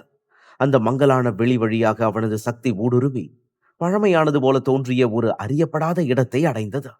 வெறிச்சோடிய அந்த பரப்பின் நடுவில் ஒரு கருப்பு அரண்மனை தென்பட்டது. அதன் உள்ளே அமைதியாக அமர்ந்திருந்த கருப்பு உடை அணிந்த மனிதன் ஒருவன் காணப்பட்டான். அவன் கண்களை திறந்தபோது பார்வையில் 2 கருப்பு குழிகள் தோன்றியதால் அந்த காட்சி ஜெயசமரனின் ஆன்மாவையே நடுங்கச் செய்தது. உடனே அவன் உள்ளத்தில் ஒரு கேள்வி எழுந்து, இது அழிவின் அரண்மனையா? அப்ப இங்க அமர்ந்திருக்கிற மனிதன் அழிவின் மன்னனோட ஒரு பகுதியா என்று கேட்டான். அப்போது அந்த இடத்தில் எண்ணற்ற உள் சக்திகள் சிறிது நேரம் நிலைத்து நின்றன. பின்னர் மெதுவாக அனைவரின் கண் முன்பாகவே அவை குகைக்குள் மறைந்து போயின. அதைத் தொடர்ந்து சில நிமிடங்களில் முழு பகுதியும் விசித்திரமான அமைதியில் மூழ்கியது. அதற்கிடையில் நீண்ட நேரமாக மூடியிருந்த ஜெயசமரனின் கண்கள் மெதுவாக திறக்கத் தொடங்கின. அவை திறந்தவுடன் ஈரமான மண்ணின் வாசனை உணரப்பட்டதால் தான் பாதாள உலகத்திலிருந்து வெளியே வந்து விட்டதாக அவன் உணர்ந்தான். இருந்தாலும் பாதாள உலகில் இவ்வளவு காலம் கழித்த பின் இப்போது சுற்றியிருந்த உலகம் அவனுக்கு புதிதாகவும் வித்தியாசமாகவும் தோன்றியது. நிஜ உலகில் 3 மாதங்கள் மட்டுமே கடந்திருக்கிறது என்பது அவனுக்கு தெரியாமல் இருந்தது. ஏனெனில் பாதாள உலகத்தில் 2 ஆண்டுகளுக்கு மேல் அவன் பயிற்சி பெற்றிருந்தான். அந்த நேரம் முழுவதும் திவான் அமைதியாக அவனை கவனித்துக் கொண்டிருந்தான். அவன் கண்களில் கலந்திருந்த உணர்வு சொல்ல முடியாத அளவுக்கு இருந்தது. அதே நேரத்தில் ஜெயசமரன் முழுமையாக யதார்த்தத்திற்கு திரும்பும் வரை எதுவும் பேசாமல் காத்திருந்தான். அடுத்த சில மணி நேரங்களுக்கு ஜெயசமரன் கல்லின் மீது அமைதியாக அமர்ந்திருந்தான். பின்னர் ஆழ்ந்த மூச்சை எடுத்து திவானை பார்த்தான். அதை கண்ட திவான் அவன் நலமாக இருப்பதை உணர்ந்து நிம்மதியாக மூச்சு விட்டான். பின்னர் ஜெயசமரன், திவான், நான் எவ்வளவு நாளா பாதாள உலகத்தில் இருந்த என்று கேட்டா. அதற்கு திவான் மெதுவாக பெருமூச்சு விட்டபடியே, சமரா, இந்த பதில் உன்னை ரொம்ப ஆச்சரியப்படுத்தும். ஏன்னா வெளி உலகத்துல நீ பயிற்சி ஆரம்பிச்சு 3 மாசம்தான் ஆச்சு என்றான். திவான் எதிர்பார்த்தபடி ஜெயசமரனின் முகத்தில் ஆச்சரியம் தோன்றியது. ஏனெனில் 3 மாதங்கள் இவ்வளவு வேதனையையும் மாற்றத்தையும் தரும் என்று யாரும் நினைக்க முடியாது. அதே நேரத்தில் திவான் புன்னகையுடன், ஆனா இந்த கஷ்டம் உனக்கு பெரிய நன்மையை தந்திருக்குது சமரா. வெளி உலகத்துல பார்க்கும்போது நீ வெறும் 3 மாசத்திலேயே மகாதேவிக தாந்திரிகனா மாறிட்ட. இப்போ ஒரு அவதார நிலை வீரனால கூட உன்னை கையாள முடியாது என்றார். அதற்கு ஜெயசமரன் அமைதியாக, திவான், இப்ப நான் ஒரு தொடக்க நிலை மகாதேவிக தாந்திரிகன் தான். ஆனா இது கூட எனக்கு ரொம்ப பெருசா தோணுது. இதுல உச்சநிலை அடையிறது இன்னும் கடினம் என்றார். ஏனெனில் பாதாள உலக அனுபவத்திற்கு பிறகு உள்சக்தியை வளர்ப்பது எவ்வளவு கடினம் என்பதை அவன் முழுமையாக புரிந்து கொண்டிருந்தான். இந்த முறை மந்திர அரக்க பூக்களின் உதவி கிடைத்ததால் குறுகிய காலத்தில் இந்த நிலையை அடைய முடிந்தது. ஆனால் அந்த 3 மாதங்கள் பல ஆண்டுகளின் வேதனைக்கு சமமானவை. அப்போது குகையில் இருந்த மந்திர அரக்க பூக்களை அவன் கவனித்தான். இப்போது அவை எல்லாம் வாடி சக்தியை இழந்திருந்ததால், இந்த பூக்கள் எல்லாம் வாடி போயிருச்சுங்க. இனி இதுங்களால நமக்கு எந்த பயனும் இல்ல. இதுங்களை அழிச்சிடலாமா என்று கேட்டார். பூக்கள் அவற்றின் சக்தியை இழந்தது தெளிவாக தெரிந்ததால் திவான் அதற்கு சம்மதமாக தலையசைத்தான். அதே நேரத்தில் தனது இலக்கை அடைந்திருந்ததால் ஜெயசமரனும் அதை பார்த்து மெதுவாக புன்னகைத்தான். பிறகு ஒரு நொடியில் அங்கிருந்த அனைத்து மந்திர பூக்களும் தூசியாக மாறின. அதன் பின் அவன் எழுந்து நின்று வெளியை நோக்கி நடக்கத் தொடங்கி, வா திவான், நாம வெளியே போக வேண்டிய நேரம் வந்துருச்சு என்றார். பின்னர் அவர்கள் இருவரும் யாதோ குகையை விட்டு வேகமாக வெளியேறத் தொடங்கினர். ஆனால் புறப்படுவதற்கு முன் ஒரு கணம் ஜெயசமரன் நின்று குகையின் ஆழமான பகுதியை நோக்கி பார்த்தான். அவன் இப்போது மகா தெய்வீக தாந்திரிகத்தின் நிலையை அடைந்திருந்ததால் பண்டைய குறியீடுகளின் கண்ணை பயன்படுத்தி அந்த இருண்ட பகுதியை மீண்டும் உணர முயன்றான். அப்போது அங்கே முன்பு கண்ட முதியவரின் சக்திகள் இன்னும் முழுமையாக புரியாத ஒன்றாகவே இருந்தன. ஆனால் ஞானவேந்தனை விட அதிகமான வலிமை கொண்டவர் என்பதை மட்டும் அவனால் தெளிவாக உணர முடிந்தது. அந்த எண்ணத்துடன் அவன் தாழ்ந்த குரலில், இது கண்டிப்பா பண்டைய காலத்தை சேர்ந்த ஒரு போர் வீரனா தான் இருக்கணும். ஆனா இத்தனை வருடங்களா உயிரோட இருக்கிற இந்த மனிதன் யாரு என்று கேட்டான். பின்னர் திரும்பி குகையை விட்டு வெளியேறினான். நீண்ட நேரம் நடந்த பிறகு வானத்திலிருந்து விழுந்த சூரிய ஒளி ஜெயசமரனின் கண்களை தொட்டது. அவன் மெதுவாக புன்னகையுடன் சுற்றி பார்த்தபோது பாதாள உலகில் இவ்வளவு நேரம் கழித்த பிறகு அவன் வெளியே வந்திருப்பது அவனுக்கு மிகவும் மகிழ்ச்சியாக இருப்பது தெளிவாக தெரிந்தது. அப்போது ஒரு பழக்கமான குரல், கடைசியா நீ வெளியே வந்துட்ட ஜெய் என்று கேட்டது. அப்போது சமரன் நெருங்குவதை பார்த்ததும் அவனது புன்னகை மேலும் விரிந்தது. உடனே கைகளை நீட்டி அவனை தழுவினான். பாதாள உலகம் போன்ற ஒரு இடத்தில் இவ்வளவு காலம் தனியாக இருந்த பிறகு தனது சகோதரர்களுடனான தனது உறவு எவ்வளவு சிறப்பு வாய்ந்தது என்பதை ஜெயசமரன் முழுமையாக புரிந்து கொண்டான். ஜெயசமரன் இவ்வளவு உணர்ச்சி வசப்படுவதை கண்டு சமரனும் முதலில் ஆச்சரியப்பட்டான். பின்னர் சிரித்தபடியே அவனது தம்பியை அவன் அணைத்தான். ஒரு கணம் கழித்து பிரிந்த சமரன், நீ நலமா என்று கேட்டான். அதற்கு ஜெயசமரன் சிரித்தபடியே ஆமாம் என்று தலையசைத்தான். அப்போது ஞானவேந்தன் முன்னே வந்து, குட்டி சமரா, மகா தெய்வீக தாந்திரிகன் ஆனதுக்கு என்னோட வாழ்த்துக்கள். ஹீமவாகினியிலிருந்து இங்க வந்தவர்களோட வரலாற்றிலேயே ரொம்ப கம்மியானவங்க தான் இந்த உள்சக்தி நிலையா அடைஞ்சிருக்காங்க என்றார். அந்த வார்த்தைகளில் ஆச்சரியமும் மகிழ்ச்சியும் கலந்திருந்தன. ஏனெனில் மகா தெய்வீக தாந்திரிகராக வெற்றி பெற்ற அனைவரையும் அவர் அறிந்திருந்தார். ஆனால் ஜெயசமரன் வெறும் 3 மாதங்களில் ஒரு தெய்வீக தாந்திரிகத்திலிருந்து மகா தெய்வீக தாந்திரிகராக மாறிவிட்டார். இது உண்மையிலேயே ஆச்சரியமாக இருந்தது. ஆனால் இந்த நிலையை இவ்வளவு விரைவாக அடைய அவனுக்கு உதவியது மந்திர அரக்கப்பூக்கள் என்பதை ஜெயசமரன் அறிந்திருந்தார். அப்போது மூத்த ஆனந்த் அருகில் வந்து, ஜெயசமரன் இவ்வளவு நாள் யாதவ் குகையில பயிற்சி பெற்றதால ரொம்ப சோர்வா இருக்கணும். அவனை 1-2 நாட்கள் நல்லா ஓய்வெடுக்க விடணும் என்றார். ஞானவேந்தனும் அதற்கு சம்மதித்தார். சிறிது நேரம் மேலும் பேசிவிட்டு அவர்கள் வெளியேறினர். ஏனெனில் நீண்ட நேரம் குகைக்கு வெளியே காத்திருந்ததால் அவர்களுக்கும் ஓய்வு தேவைப்பட்டது. பின்னர் சமரன் புன்னகையுடன், ஜெய், மூத்த ஆனந்த் சொல்றதும் சரிதான். போய் ஓய்வெடு. உண்மையிலேயே இப்ப நீ கொஞ்சம் நடுங்குற மாதிரி தெரியுது என்றான். அதைத் தொடர்ந்து அடுத்த சில நாட்கள் ஜெயசமரன் அங்கேயே இருந்து முழுமையாக குணமடைந்தான். பாதாள உலகத்தின் கடினமும் வேதனையும் அவன் மனதில் ஆழமான காயத்தை ஏற்படுத்தி இருந்ததால் ஒரு சாதாரண காற்று கூட சில நேரங்களில் பயத்தை தூண்டியது. ஆனால் மெதுவாக அவற்றை கடந்து முன்னேற முயற்சி செய்தான். அந்த அனுபவம் அவனது மனதில் கனமான சுவடுகளை விட்டிருந்தாலும் அவனது உள்சக்தி கணிசமாக வளர்ந்திருந்தது. அதனால் காலப்போக்கில் அந்த நினைவுகளையும் விட வேண்டியிருந்தது.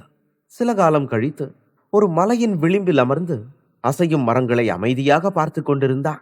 அப்போது ஒரு நீண்ட மௌனத்திற்கு பிறகு திவானை நோக்கி, திவான், நான் சுயநினைவு திருமண நாள் என்னோட உள் சக்திகள் ரொம்ப தூரம் போச்சு. அப்ப நான் அழிவின் அரண்மனைய பார்த்தேன். அது வேற ஒரு பரிமாணத்துல இருந்தது மாதிரி தோணுச்சு. அத கண்டுபிடிக்கிறது கிட்டத்தட்ட சாத்தியமே இல்ல. ஆனா இப்போ அந்த பரிமாணத்துல இருந்து வர்ற சக்தியை என்னால தெளிவா உணர முடியுது. இந்த சக்தி நாளுக்கு நாள் அதிகமாகி கட்டுப்படுத்த முடியாததா மாறுது. அதனால எனக்கு தெரிஞ்சு இன்னும் 1 மாசத்துல அந்த பரிமாணம் வெளிப்படும். அது நமக்கு மட்டும் இல்ல, மிருகங்களின் பிரதேசத்துல இருக்கிற எல்லா சக்தி வாய்ந்தவர்களுக்கும் தெரிய வரும் என்றான். அழிவின் அரண்மனை போன்ற இடத்திற்கு செல்ல பல சக்தி வாய்ந்த வீரர்கள் முயற்சி செய்வார்கள் என்பதை ஜெயசமரன் முன்கூட்டியே அறிந்திருந்தான். பண்டைய அழிவு குறியீடு அவனிடம் இருப்பது பெரும்பாலானவர்களுக்கு தெரியாததால் அந்த குறியீட்டை பெரும் ஆசையுடன் பலரும் அங்கே வருவார்கள் என்பது அவனுக்கு தெளிவாக தெரிந்தது. நாகப்பிரிவு மற்றும் ஹீமவாகினியை குறித்து அவனுக்கு கவலை இல்லை. ஏனெனில் அவர்களுடன் அவனுக்கு நல்ல உறவு இருந்தது. ஆனால் மற்ற சக்தி வாய்ந்த பிரிவுகள் நிச்சயம் சவால் விடும் என்று நினைத்தான். மேலும் மர்மமான கருங்கோன் சேனை குழுவும் இதில் தலையிடாமல் இருக்காது என்று தோன்றியது. இவ்வாறான சூழலில் அழிவு மன்னனின் புதையலை பெறுவது எளிதல்ல என்று புரிந்திருந்தாலும் முகத்தில் தோன்றிய அமைதியான புன்னகையுடன் அவன், அரக்கனா இருந்தாலும் சரி, அரசனா இருந்தாலும் சரி, நான் அழிவின் மன்னனோட புதையலை எடுக்கிறத எவனாலையும் தடுக்க முடியாது என்றான். அத்தியாயம் 1999. 2 நாட்கள் ஓய்வெடுத்த பிறகு ஹீமவாகினியின் பிரச்சனை முடிந்ததால் அங்கே தங்குவதில் இனி அர்த்தம் இல்லை என்று எண்ணி ஜெயசமரன் புறப்பட தீர்மானித்தான். அப்போது சமரன் புன்னகையுடன், ஜெய், இந்த தடவை நானும் உன் கூட வரேன். இப்ப ஞானவேந்தன் இங்க இருக்கிறதுனால இங்க இருக்கிற வீரர்களை பத்தி நான் கவலைப்பட தேவையில்லை என்றான். அதற்கு ஜெயசமரன் மகிழ்ச்சியுடன் சம்மதித்தான். அழிவின் அரண்மனை வெளிப்பட்டால் பெரும் பரபரப்பு ஏற்படும் என்பது அவனுக்கு தெரிந்திருந்ததால் சமரன் போன்ற வலிமையான போர்வீரன் தன்னுடன் இருப்பது எதிர்கால பயணத்தை லகுவாக்கும் என்று உணர்ந்தார். அதைத் தொடர்ந்து 3 நாட்கள் பயணித்த பிறகு அவர்கள் மின்னல் ஆழ பிரிவை அடைந்தனர். அவர்கள் திரும்பி வந்தபோது அந்த இடம் முற்றிலும் மாறியிருந்தது. பிரிவை சுற்றி ஒளி கவசம் உருவாகி பாதுகாப்பு பலப்படுத்தப்பட்டிருந்தது. வானத்தில் பல வீரர்கள் கண்காணித்துக் கொண்டிருந்தனர். தரையில் இன்னும் பலர் பயிற்சியில் இருந்தனர். இதை கண்ட சமரன் புன்னகையுடன், அட கடவுளே, நம்ம வீரா இந்த பிரிவோட கதையே மாத்திட்டான் என்றான். இப்போது ஜெயசமரனின் உள்சக்தி அதிகரித்திருந்ததால் தன்னை சுற்றியுள்ள அனைத்து சக்திகளையும் அவனால் ஒரே நொடியில் உணர முடிந்தது. பின்னர் 2 அறியப்படாத சக்திகளை உணர்ந்த அவன், அதெல்லாம் சரிதான்னா, ஆனா இங்க 2 அறியப்படாத இந்திரஜித் வீரர்கள் இருக்காங்க. அவங்களோட சக்திகளை நான் இதுவரைக்கும் இங்க உணர்ந்ததே இல்ல. நான் இல்லாத நேரத்துல இன்னும் 2 இந்திரஜித் வீரர்கள் நம்மளோட 4 ஒளி பிரிவுல சேர்ந்திருக்காங்களா என்று கேட்டான். முன்பு 3 இந்திரஜித் வீரர்களே இருந்ததை நினைவு கூர்ந்ததால் இந்த மாற்றம் அவனை ஆச்சரியப்படுத்தியது. பின்னர் மேற்கொண்டு எதுவும் யோசிக்காமல் அவர்கள் இருவரும் வேகமாக முன்னேறினர். வழியில் பல வீரர்கள் தடுத்தாலும் ஜெயசமரனின் முகத்தை அறிந்தவுடன் மரியாதையுடன் வழிவிட்டனர். அரண்மனைக்கு அருகில் சென்றபோது ஜெயசமரன் காவலில் இருந்தவர்களிடம், பகிரா எங்க என்று கேட்டான். அதற்கு ஒருவன், தலைவர் பைரா இப்ப பிரதான மலையில இருக்கிற போர்க்களத்துல இருக்காரு. வேற்றுலக நாகமந்திரியும் மத்த மந்திரிகளும் அங்கதான் இருக்காங்க. இன்னைக்கு நம்ம 4 ஒளி பிரிவுக்கு ரொம்ப நல்ல நாள். யாசரும் லிசாரும் நம்ம பிரிவுல சேர வந்திருக்காங்க. அவங்க மேற்கு மணல் பகுதியோட ரொம்ப வலிமையான போர் வீரர்கள். ஆனா ருத்ரமலை பிரிவு அந்த இடத்தை தாக்கி கைப்பற்றினதுனால அவங்களோட பிரிவுகள் மொத்தமா அழிஞ்சிருச்சு. அதனால அவங்க நம்ம பிரிவுல சேர விரும்புறாங்க. ஏன்னா இத்தனை வருஷத்துல ருத்ரமலைக்கு எதிரா நின்ன ஒரே பிரிவு நம்மளோட 4 ஒளி பிரிவு தான் என்றான். இதை கேட்ட ஜெயசமரன் உள்ளத்தில் அமைதியாக சிரித்தபடி, சரி, இந்த மக்கள் இருள்வேந்தன் பழங்குடியின பிரிவை அவங்களோட எதிரியா நினைக்கிறாங்க. நானும் அந்த பிரிவை நண்பர்களா நினைக்கிறது இல்ல. அதனால அவங்க 2 பேரும் நம்மளோட சேர விரும்புனா அதுல நமக்கு எந்த ஆட்சேபனையும் இல்ல என்றான். இதற்கிடையில் முன்னால் நின்றவன் ஜெயசமரனிடம் மேலும் விளக்க தொடங்கி, அப்புறம் இன்னொரு விஷயம் சமரா, அவங்க 2 பேரும் நம்மளோட சேர வந்திருந்தாலும் அவங்களோட பெருமை இன்னும் குறையல. அதனால 4 ஒளி பிரிவோட 5 தலைவர்களுக்கு இருக்கிற அந்தஸ்து அவங்களுக்கும் வேணும்னு கேக்குறாங்க என்றான். இந்த வார்த்தைகளை கேட்டதும் ஜெயசமரன் மெதுவாக சிரித்துக் கொண்டே தலையசைத்தான். ஏனெனில் ருத்ரமலை பிரிவிற்கு எதிரான போரில் செய்த பங்களிப்புகளால் நாகமந்திரியும் மற்ற 2 மந்திரிகளும் தங்கள் பதவிகளை பெற்றனர் என்பது அனைவருக்கும் தெரிந்த விஷயமாக இருந்தது. ஆனால் ருத்ரமலையால் தோற்கடிக்கப்பட்ட இந்த இருவரும் அதே அந்தஸ்தை விரும்பியது அவனுக்கு கொஞ்சம் விசித்திரமாக தோன்றியது. ஜெயசமரன் பெருமூச்சு விட்டபோது சமரன் அமைதியாக சிரித்துக் கொண்டே, உதவி கேட்டு வர்ற வீரர்கள் அந்த அளவுக்கு நிபந்தனைகளை விதிக்கிற நிலையில இல்லைன்னு அவங்க தெரிஞ்சுக்கணும். உண்மையில அவங்களுக்கு அவங்களோட வரம்புகள் தெரியல என்றான். அவர்கள் முன்னின்ற வீரன் சமரனை முன்பே சந்தித்திருந்ததால் அவனது நிலையை நன்கு அறிந்திருந்தான். அதனால் அவன் மரியாதையுடன் புன்னகைத்து, சமரன் நான் சொல்றது ரொம்ப சரி. தலைவர் பகீராவும் அவங்களோட கோரிக்கையை உடனே ஏத்துக்கல. நீங்க எல்லாரும் வந்ததுக்கு அப்புறம் தான் முடிவு பண்ணுவேன்னு சொல்லி இந்த விஷயத்தை கொஞ்சம் தள்ளி வச்சிருக்காரு என்றார். இந்த தகவலை கேட்டதும் ஜெயசமரன் மெதுவாக தலையசைத்தார். 2 இந்திரஜித் வீரர்கள் சேருவது உண்மையில் பெரிய பலமாக இருந்தது. அவர்களின் இருப்பு 4 ஒளி பிரிவின் வலிமையை மேலும் உயர்த்தும் என்று அவன் எண்ணினான். அதே நேரத்தில் அவன் புன்னகைத்து, அவங்க இவ்வளவு உயர்ந்த கோரிக்கைகளை வைக்க தகுதியானவங்களா இல்லையான்னு நேர்ல பார்த்து தெரிஞ்சுக்குவோம். ருத்ரமலையிலிருந்து ஓடி வந்தவங்க இந்த அளவுக்கு கோரிக்கைகளை வைக்கிறது கொஞ்சம் கூட பொருத்தம் இல்ல.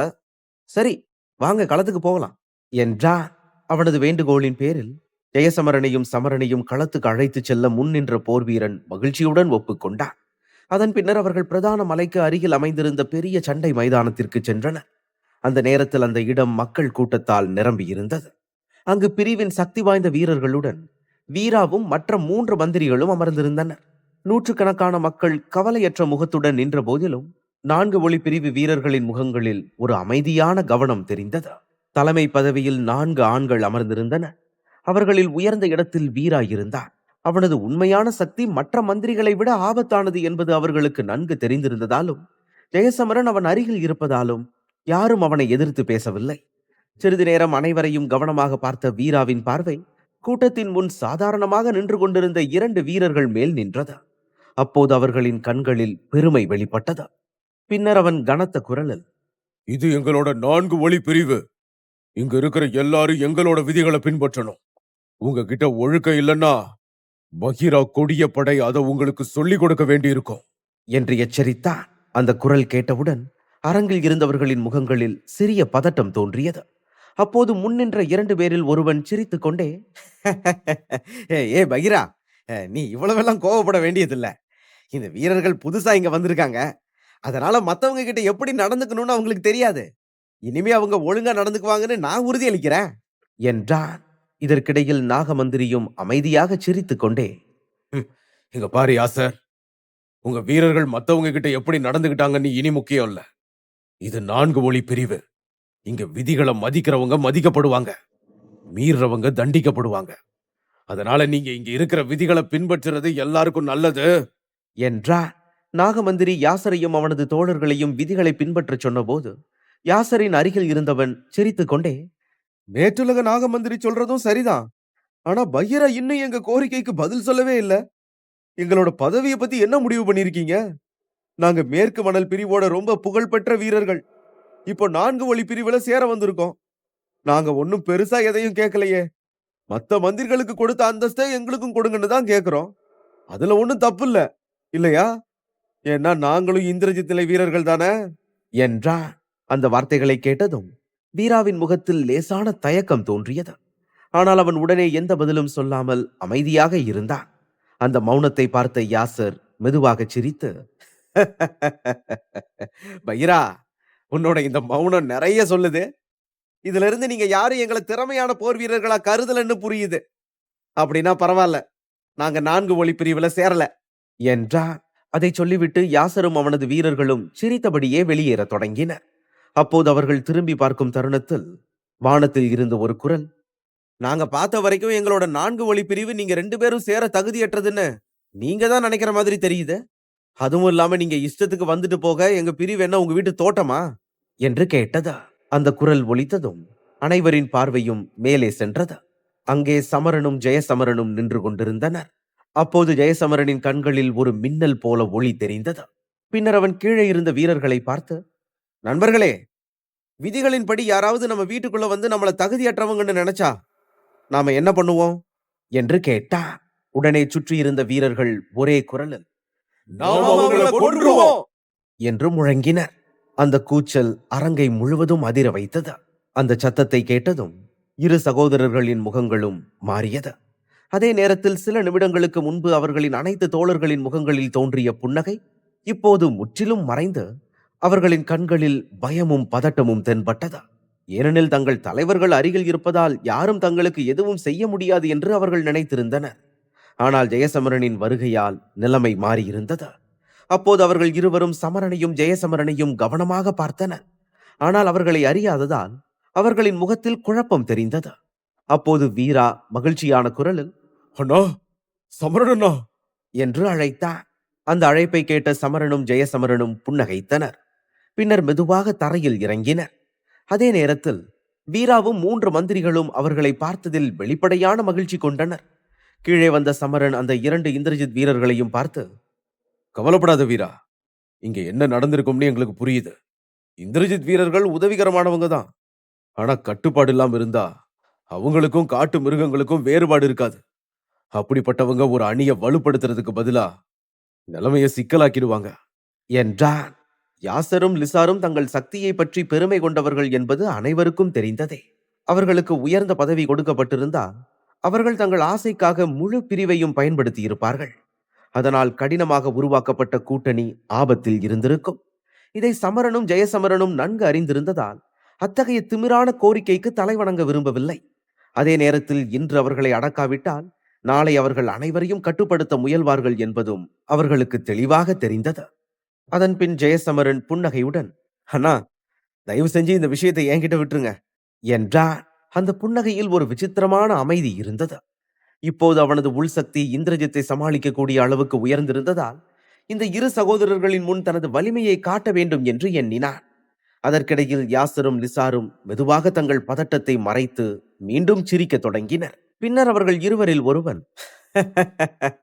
நீ கண்டிப்பா பைராவோட அண்ணன் ஜெயசமரனா தான் இருக்கணும், இல்லையா? உன்னை பத்தி மக்கள் நிறைய புகழ்ந்து பேசுறத நாங்க கேட்டிருக்கோம் என்றார். அதற்கு ஜெயசமரனும் புன்னகையுடன், இங்க பாருங்க, எங்க இடத்துக்கு வர்ற எல்லாருமே எங்களோட விருந்தினர்கள் தான். அதனால எங்க பிரிவு உங்களுக்கு கொடுக்க வேண்டிய விருந்தோம்பல்ல ஏதாவது தப்பு பண்ணியிருந்தா தயவு செஞ்சு எங்களை மன்னிச்சிடுங்க. ஆனா 4 ஒளி பிரிவு ஒரு வலுவான கூட்டணி. அது விதிகளை பின்பற்றுவதோட அடிப்படையில உருவானதுன்னு நீங்க புரிஞ்சுக்கணும். நீங்க 2 பேரும் இப்படி விதிகளை மீறினா மத்தவங்க எப்படி அதை கடைபிடிப்பாங்க? இங்க எல்லாருக்குமே ஒரே சட்டம் தான் என்றார். அந்த வார்த்தைகளை கேட்டதும் யாசர் தலையை ஆட்டிக்கொண்டு, நீங்க சொல்றதும் சரிதான். ஆனா எங்க நிலைமையையும் நீங்க கொஞ்சம் புரிஞ்சுக்கணும். எங்க வீரர்கள் எல்லாருமே எங்களோட வந்திருக்காங்க. அப்படி இருக்கும்போது இங்க எங்களுக்கு எந்த ஒரு பதவியும் கிடைக்கலன்னா அவங்களுக்கு எந்த தீங்கும் வராதுன்னு நாங்க எப்படி அவங்களுக்கு உறுதி அளிப்போம்? ஏதாவது நடந்ததுக்கு அப்புறம் எங்க முகத்தை அவங்களுக்கு எப்படி காட்ட முடியும் என்றார். இதை கேட்ட சமரன் மெதுவாக சிரித்து, ருத்ரமலை பிரிவுக்கு பயந்து உங்க உயிரை காப்பாத்திக்க இங்க வந்தப்ப உங்க முகங்களை பத்தி நீங்க யோசிக்கலையா? அப்போ உங்க மரியாதை குறையலன்னா இப்ப மட்டும் அது எப்படி குறையும் என்று கேட்டார். அவன் இந்த வார்த்தைகளை சொன்னதும் லிசாரின் முகம் திடீரென மாறி அவன் கோபமாக, நீ இப்ப என்ன சொன்ன? நாங்க கோழைகளா என்று கத்தினார். அதற்கு சமரன் அமைதியாக முன்னேறி தனது உடலிலிருந்து வலிமையான சக்தி வெளிப்படுமாறு செய்து, நான் சொன்னது உனக்கு கேட்கலையா? இல்ல உண்மைய கேட்க நீ விரும்பலையா? சரி, எதுவா இருந்தாலும் உன்னோட கோபத்தை நீ உள்ளுக்குள்ளேயே வச்சுக்கிறது நல்லது. ஏன்னா ஏன் முன்னாடி இப்படி கோபத்தை காட்டினா என்னால அதை பார்த்துட்டு சும்மா இருக்க முடியாது. ருத்ரமலை பிரிவு உங்களை ஓட வச்சிருந்தா எங்களோட ஹீமவாகினி வீரர்கள் உங்களை பார்த்தா என்ன நடக்கும்னு யாருக்கு தெரியும் என்றான். அந்த சக்தியை உணர்ந்தவுடன் 2 சகோதரர்களின் கோபம் உடனே அடங்கியது. அவர்கள் ஆச்சரியத்துடன் சமரனை பார்த்தனர். அதே நேரத்தில் அவர்களுக்கு முன் நின்றிருந்தவன் ஹீமவாகினியின் போர் வீரன் என்பதை அவர்கள் அப்போதுதான் உணர்ந்தனர். பிறகு எதுவும் சொல்லாமல் அமைதியாக நின்றனர். அதை பார்த்த ஜெயசமரன் சிரித்தபடியே, என்னாச்சுன்னா, ஏன் இவ்வளவு கோவப்படுறீங்க? கொஞ்சம் அமைதியா இருங்க, நான் இவங்க கூட பேசிக்கிறேன். இங்க பாருங்க, என்னோட அண்ணா சமரன் ஹீமவாகினியோட பிரிவோட தலைவரான ஞானவேந்தனுக்கு ரொம்ப நெருக்கமானவரு. அதனால தயவு செஞ்சு அவரை கோவப்படுத்தாதீங்க என்றார். அந்த வார்த்தைகளை கேட்டவுடன் 2 சகோதரர்களின் முகங்களும் மீண்டும் மாறின. ஏனெனில் ஹீமவாகினியுடன் தொடர்புடையவரை கோபப்படுத்துவது அவர்களுக்கு ஆபத்தானது என்பதை அவர்கள் புரிந்து கொண்டனர். அந்த எண்ணத்துடன் யாசர் மெதுவாக, 4 ஒளி பிரிவுக்கு ஹீமவாகினி பிரிவோட இவ்வளவு நெருக்கமான உறவு இருக்குதா என்று கேட்டார். அதோடு சில நிமிடங்களுக்கு முன் அவர்களின் கண்களில் இருந்த பெருமை இப்போது மறைந்தது. அவர்களுக்கு பின்னால் நின்ற வீரர்களும் அமைதியாக நின்றனர். அந்த நேரத்தில் வேற்றுலக நாக மந்திரி புன்னகையுடன், யாசர், நீங்க தனித்துவமான பறவை பிரிவை கோபப்படுத்தினதாலதான் இங்க வந்திருக்கீங்கன்னு எங்களுக்கு தெரியும். அவங்க உங்களை அழிக்காம நிக்க மாட்டாங்க. ஆனா நீங்க எங்க 4 ஒளி பிரிவுல சேர்ந்தா அவங்க உங்களையோ இல்ல உங்க வீரர்களையோ தொட துணிய மாட்டாங்க. எங்க பெரிய சமரனன்னா ஹீமவாகினியை சேர்ந்தவர், சின்ன சமரனன்னா நாகப்பிரிவோட மூத்தவர். அதனால எங்க பிரிவுக்கு 2 பெரிய சக்தி வாய்ந்த பிரிவுகளோட ஆதரவு இருக்குது. இப்ப சொல்லுங்க, இந்த நிலைமையில அந்த தனித்துவமான பறவை பிரிவு எங்களை ஏதாவது பண்ண முடியுமா என்று கேட்டார். நாகமந்திரியின் வார்த்தைகளை கேட்டதும் அந்த 2 சகோதரர்களும் ஒருவரை ஒருவர் பார்த்தனர். அந்த நிமிடத்தில் 4 வழி பிரிவின் உண்மையான வலிமை அவர்களுக்கு தெளிவாக புரிந்ததால் அவர்களின் தொண்டை வறண்டது. அதனால் தான் ருத்ரமலை பிரிவு கூட இந்த பிரிவுக்கு தீங்கு செய்ய முடியவில்லை என்பது அவர்கள் நினைவுக்கு வந்தது. அந்த நேரத்தை சரியானதாக உணர்ந்த ஜெயசமரன் அமைதியாக முன்னேறி, உங்களுக்கு இருள்வேந்தன் பிரிவைச் சேர்ந்த ஒரு பெரியவரோடவும் பகை இருக்கிறது எனக்கு தெரியும். என்னால உங்களுக்கு உறுதியா சொல்ல முடியாது. ஆனா அவர்கிட்ட இருந்தும் தப்பிக்க எங்க 4 வழி பிரிவு தான் சிறந்த இடம். யாருக்கு தெரியும், ஒரு நாள் அவங்கள பழிவாங்க கூட உங்களுக்கு ஒரு வாய்ப்பு கிடைக்கலாம். ஆனா உங்களுக்கு அவங்களோட எந்த பிரச்சனையும் இல்ல. அவங்க உங்க கடின உழைப்பால கட்டின பழங்குடியின பிரிவை அழிச்சு உங்களை இப்படி ஓட வச்சாலும் பரவாயில்லன்னு நீங்க நினைச்சா நீங்க தாராளமா இங்க இருந்து வெளியே போகலாம் என்றான். அத்தியாயம் 2000. ஜெயசமரனின் வார்த்தைகள் அவர்களின் மனதில் இருந்த பழைய அவமானத்தை மீண்டும் எழுப்பின. அவர்கள் கண்முன்னே அவர்களின் பிரிவு அழிந்ததை பார்த்த நினைவு அவர்களின் கண்களில் வெறுப்பை நிரப்பியது. மேற்கு மணல் பிரிவின் புகழ்பெற்ற வீரர்களாக இருந்த அவர்களின் நற்பெயர் களங்கப்படுத்தப்பட்டதை நினைத்து யாசர் பல்லை கடித்தபடியே, அதையெல்லாம் எங்களால எப்படி மறக்க முடியும்? நாங்க உயிரோடு இருக்கும் போதே அந்த பறவை பிரிவு நடுங்கிற அளவுக்கு அந்த பெரியவரை கொல்லுவோம். சமரனண்ணா, நீங்க சொல்றது எங்களுக்கு புரியுது. எங்களை மன்னிச்சிருங்க. எங்க பெருமை எங்க பழி வாங்கும் தீயை விட அதிகமா இருந்திருக்கலாம். ஆனா எங்களுக்கு ஒரு வாய்ப்பு கொடுங்க என்றார். பிறகு சிறிது நேரம் யோசித்த பின் இந்த பிரிவில் சேர்வதே சிறந்தது என்று அவர்கள் உணர்ந்தனர். அப்போது அவர்களை கவனித்த ஜெயசமரன் மெதுவாக, எங்க பிரிவுல பல விதிகள் இருக்குது. அதனால நீங்களும் உங்க வீரர்களும் எங்க பிரிவுல சேர விரும்பினா அந்த விதிகளை பின்பற்றணும். இல்லனா அதோட விளைவுகள் என்னவா இருக்கும்னு நீங்க ஏற்கனவே யூகிச்சிருக்கணும் என்றார். அந்த வார்த்தைகள் தெளிவாக இருந்ததால் அவர்கள் அமைதியாக தலையாட்டினர். அதே நேரத்தில் உயர்ந்த பதவியை உடனே பெறும் ஆசையை தற்காலிகமாக விட்டுவிட வேண்டிய நிலை அவர்களுக்கு வந்தது. பின்னர் ஜெயசமரன் புன்னகையுடன், நீங்க உண்மையிலேயே உயர்ந்த நிலைக்கு வர விரும்பினா என்னால உங்களுக்கு ஒரு வாய்ப்பு தர முடியும். அதை நீங்க எப்படி பயன்படுத்திக்க போறீங்கன்னு உங்களோட கையில தான் இருக்கு என்றார். அதை கேட்டதும் இருவரின் கண்களும் பிரகாசித்து, அது என்ன வாய்ப்பு சமரனண்ணா? அப்படி ஒரு வாய்ப்புக்காக நாங்க தயாரா இருக்கோம் என்றார். அவர்களின் சம்மதம் கிடைத்ததும் ஜெயசமரன் அமைதியாக, சரி, அப்ப நீங்க 2 பேரும் சேர்ந்து என்ன தோற்கடிங்க என்றார். அந்த வார்த்தைகள் களத்தில் இருந்த அனைவரையும் ஆச்சரியப்படுத்தின. அதே நேரத்தில் அந்த 3 மந்திரிகளுக்கு கூட அதிர்ச்சி ஏற்பட்டது. 2 இந்திரஜித்துகளை ஒரே நேரத்தில் எதிர்கொள்ள முடியும் என்ற நம்பிக்கை ஜெயசமரனுக்கு இருந்தது என்பது அங்கிருந்த அனைவருக்கும் புதிதாக தோன்றியது. வீராவும் இதை கேட்டு ஆச்சரியப்பட்டாலும் அமைதியாக இருந்தார். ஏனெனில் ஜெயசமரன் மீது அவனுக்கு முழு நம்பிக்கை இருந்தது. அப்போது களத்தில் நின்ற 2 சகோதரர்களும் பதட்டத்துடன், சமரனண்ணா, நீங்க என்ன சொல்றீங்க என்று கேட்டனர். ஜெயசமரன் மிகுந்த சக்தி வாய்ந்தவன் என்பதும் அவனால் ஒரு இந்திரஜித்தை எதிர்கொள்ள முடியும் என்பதும் அனைவருக்கும் தெரிந்ததே. ஆனால் இருவரையும் ஒரே நேரத்தில் எதிர்கொள்ளும் இந்த அழைப்பு அவர்களின் மனதில் சந்தேகத்தை ஏற்படுத்தியது. இருந்தாலும் தனது புதிய சக்தியை சோதிக்க இந்த வாய்ப்பை அவன் பயன்படுத்திக் கொள்ள விரும்பினான். பின்னர் அவன் அமைதியான புன்னகையுடன், இதுல என்ன தப்பு இருக்குது என்று கேட்டான். யாசரும் லிசாரும் பெருமை மிக்க வீரர்கள் என்பதை ஜெயசமரன் நன்றாக அறிந்திருந்தான். தற்போதைய சூழ்நிலையில் அவர்கள் 4 ஒளி பிரிவில் சேர வேண்டியதாக இருந்தாலும் அவர்களின் மனதில் எழும் எதிர்கால சதிகளை தடுக்க அவர்களின் பெருமையை உடைப்பதே சரியான வழி என்று அவன் அமைதியாக முடிவு செய்தான்.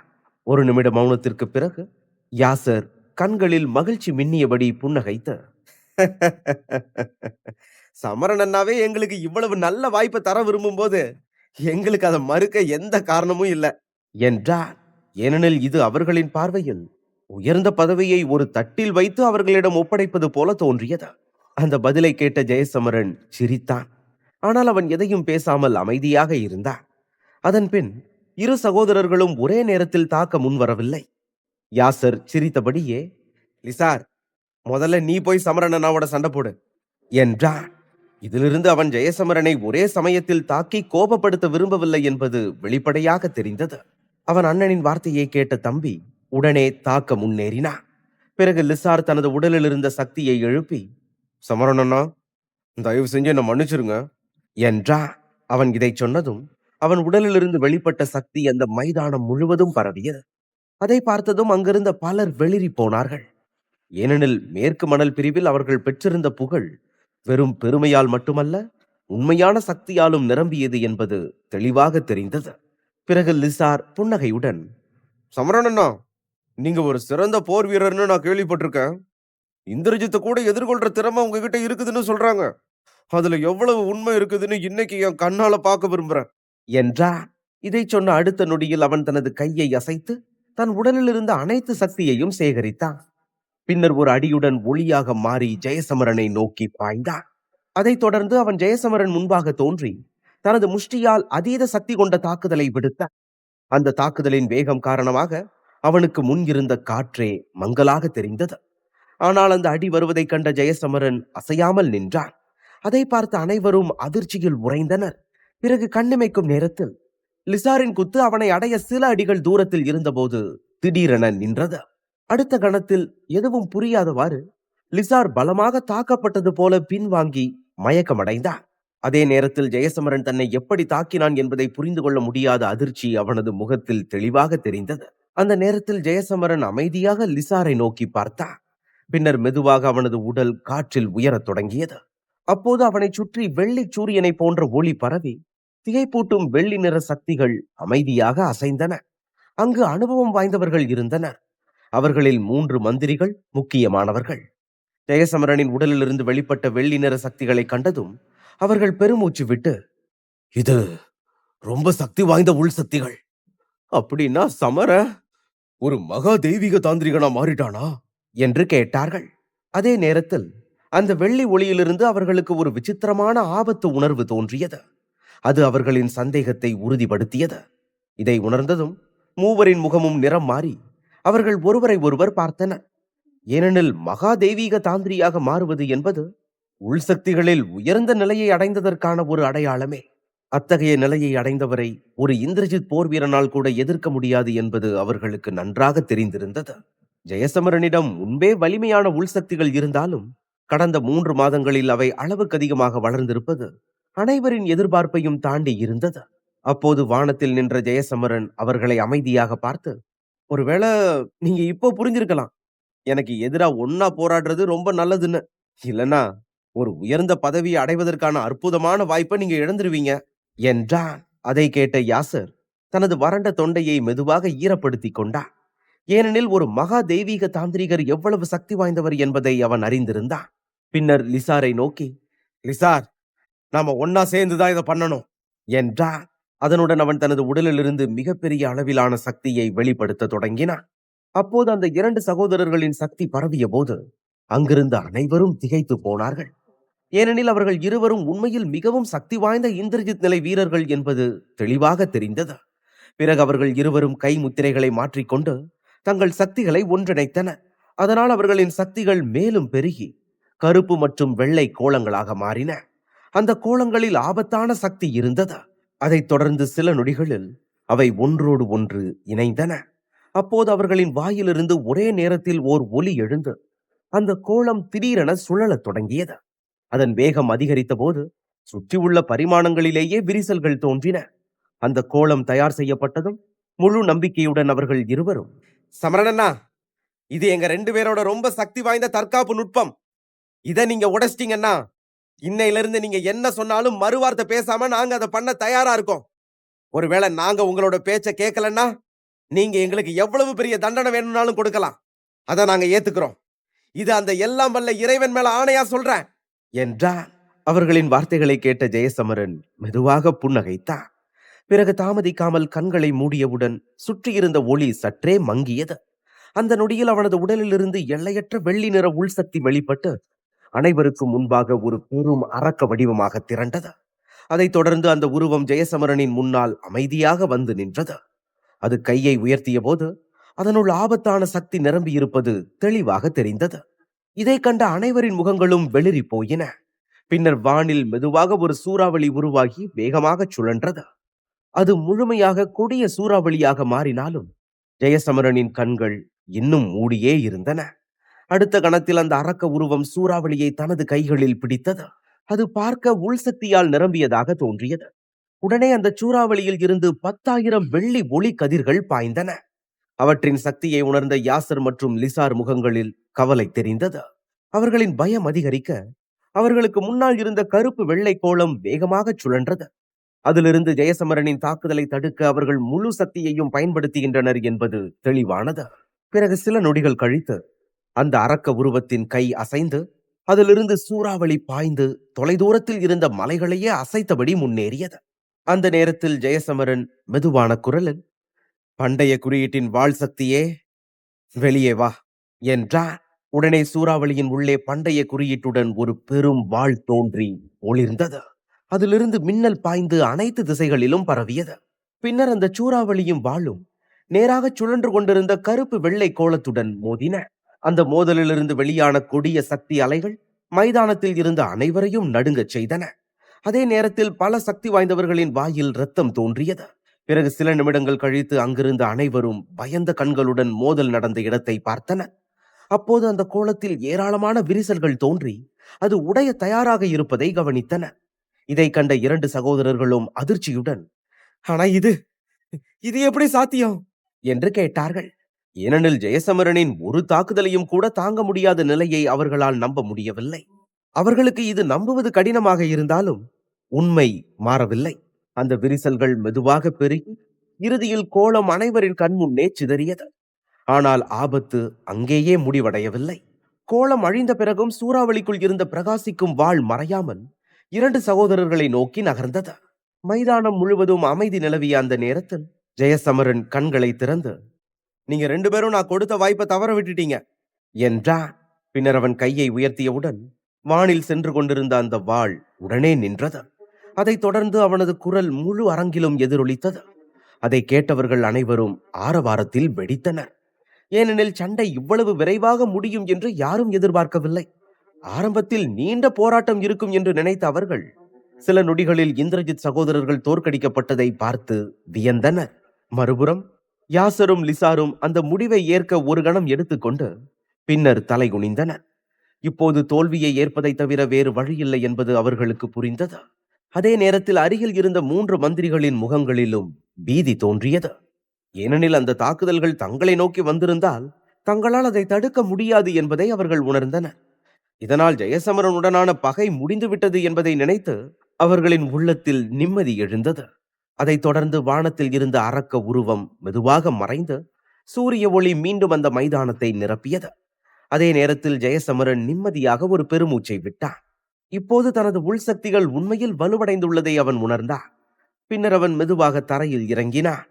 அங்கே சோகமான முகத்துடன் நின்று கொண்டிருந்த 2 இந்திரஜித் வீரர்களை கண்டதும் அவன் முகத்தில் ஒரு சிறிய புன்னகை தோன்றியது. ஏனெனில் அவர்களின் பெருமையை உடைக்க வேண்டிய அவசியம் இருந்தது என்பது அவனுக்கு தெரிந்திருந்தது. அந்த புன்னகையுடன் அவன் மெதுவாக, உங்க நம்பிக்கையை இழக்காதீங்க, நீங்க 4 வழி பிரிவுக்கு தகுதியான வீரர்கள் தான் என்றான். ஜெயசமரனின் வார்த்தைகள் ஒலித்தவுடன் சகோதரர்கள் இருவரும் ஒருவரை ஒருவர் பார்த்து மெதுவாக சிரித்தனர். இப்போது அவர்களின் கண்களில் இருந்த பெருமை கரைந்து இந்த பிரிவில் சேர்ந்தது சரியான முடிவு என்ற நிம்மதி உள்ளுக்குள் எழத் தொடங்கியது. அதற்கிடையில் ஜெயசமரன் அமைதியாக தொடர்ந்து, நீங்க 2 பேரும் இந்த பிரிவுல சேர்ந்ததால உங்க 2 பேரையும் இந்த பிரிவோட மூத்தவர்களாக்குறேன். அதே மாதிரி உங்க வீரர்கள் எல்லாரும் எங்க பிரிவோட போர் வீரர்களா மாறுவாங்க. ஆனா நீங்க எல்லாரும் எங்க பிரிவோட விதிகளை பின்பற்றணும். அதுக்கு கீழ்ப்படியாதவங்களுக்கு நாங்க கொஞ்சம் கூட கருணையே காட்ட மாட்டோம் என்றார். இதை கேட்ட யாசரும் லிசாரும் சம்மதத்துடன் தலையை ஆட்டினர். அதே நேரத்தில் விதிகளை பின்பற்றுவது இங்கு உயிரை போல முக்கியம் என்பதை அவர்கள் நன்கு உணர்ந்திருந்தனர். அதன் பின்னர் ஜெயசமரன் 3 மந்திரிகளையும் பார்த்து, அடுத்த சில நாட்களுக்கு எல்லா வீரர்களோட பயிற்சியையும் ரொம்ப தீவிரப்படுத்துங்க. இன்னும் கொஞ்ச நாள்ல மிருகங்களின் பிரதேசத்துல ஒரு பெரிய எழுச்சி ஏற்பட போகுது. இந்த எழுச்சியிலிருந்து நம்ம 4 ஒளி பிரிவு ரொம்ப தொலைவில் இல்ல. எல்லாத்துக்கும் தயாராகுங்க. ஏன்னா எல்லா பக்கங்கள்ல இருந்தும் சக்தி வாய்ந்த வீரர்களை நாம சந்திப்போம் என்றான். இன்னும் 1 மாதத்திற்குள் அழிவின் அரண்மனை தோன்றும் என்பதை அவன் முன்கூட்டியே அறிந்திருந்தான். அது மிருகங்களின் பிரதேசத்தில் ஒரு பெரும் குழப்பத்தை ஏற்படுத்தும் என்பதால் 4 ஒளி பிரிவும் அதற்கு தயாராக இருக்க வேண்டியது அவசியமாக இருந்தது. பெரும்பாலான வீரர்களுக்கு அந்த அரண்மனையின் ரகசியம் தெரியாமல் இருந்தாலும் அத்தகைய செய்தி நீண்ட காலம் மறைந்திருக்காது என்பதையும் அவன் உணர்ந்தான். ஜெயசமரனின் வார்த்தைகளை முதலில் கேட்ட வேற்றுலக நாகமந்திரியும் மற்றவர்களும் சற்றே ஆச்சரியப்பட்டனர். பின்னர் அனைவரும் அமைதியாக ஒப்புக்கொண்டனர். அப்போது ஜெயசமரன் நாகமந்திரியை பார்த்து, நாகமந்திரி, மூத்த யாசருக்கும் மூத்த லிசாருக்கும் தேவையான எல்லா ஏற்பாடுகளையும் பண்ணிருங்க. அப்புறம் அவங்களோட வீரர்களுக்கு பயிற்சி கொடுக்கிற பொறுப்பையும் நான் உங்ககிட்ட ஒப்படைக்கிறேன். எல்லாத்தையும் நல்லபடியா பாத்துக்கோங்க என்றான். தனது உத்தரவை வழங்கியதும் அவன் அங்கே நிற்காமல் சமரனையும் வீராவையும் அழைத்து கொண்டு நீதிமன்றத்தை நோக்கி நடந்தான். அவர்கள் செல்வதை பார்த்த கழுகு மந்திரி பெருமூச்சு விட்டு இந்த பையன் நாம எதிர்பார்த்ததை விட ரொம்ப திறமையானவனா மாறிட்டான். வெறும் 3 மாசத்துல மகா தெய்வீக தாந்திரிகனா மாறி அவனோட திறமை என்னன்னு இந்த உலகத்துக்கு நிரூபிச்சிட்டான் என்றான். இதை கேட்ட நாகமந்திரி அவர்கள் இருவரையும் பார்த்து தெளிவாக, இங்க பாருங்க நண்பர்களே, சமரனுக்கு பின்னாடி நாகப்பிரிவும் ஹீமவாகினி வீரர்களும் இருக்காங்க. எந்த ஒரு சாதாரண வீரனும் இந்த அளவுக்கு ஆதரவை பெற முடியாது. ருத்ரமலை பிரிவை எதிர்த்து நாம போராடினப்ப இருள்வேந்தன் பிரிவு சமரனை பத்தி தெரிஞ்சதுனாலதான் 4 ஒளி பிரிவை தாக்கல. உண்மையில நாம 3 பேருக்கு இந்த பிரிவுல இருந்தாலும் இல்லைனாலும் பெரிய வித்தியாசம் இல்ல. ஆனா சமரனும் பகிராவும் இல்லாம இந்த பிரிவு இருக்காது. எதிர்காலத்துல சமரன் ஒரு அவதாரமா மாறுவான்னு எனக்கு முழு நம்பிக்கை இருக்கு. அதுக்கப்புறம் இந்த மிருகங்களின் பிரதேசத்துல 4 ஒளி பிரிவை எதிர்க்க யாரும் துணிய மாட்டாங்க. எல்லாத்துக்கும் மேல நாம இவ்வளவு உயர்ந்த அந்தஸ்து அடைவோன்னு நான் என்னோட கனவுல கூட நினைச்சதில்ல. அதனால நான் முழுசா மாறிட்டேன் நண்பர்களே. நீங்களும் எந்த எதிர்மறை எண்ணங்களையும் வச்சிருக்க மாட்டீங்கன்னு நம்புறேன் என்றான். இந்த எபிசோட் உங்களுக்கு பிடிச்சிருந்தா அந்த வீடியோக்கு ஒரு லைக் பட்டன் கொடுங்க. அண்ட் இந்த மாதிரி தொடர்ந்து வீடியோஸ்க்கு நம்ம சேனலை சப்ஸ்கிரைப் பண்ணிக்கோங்க. தேங்க்யூ.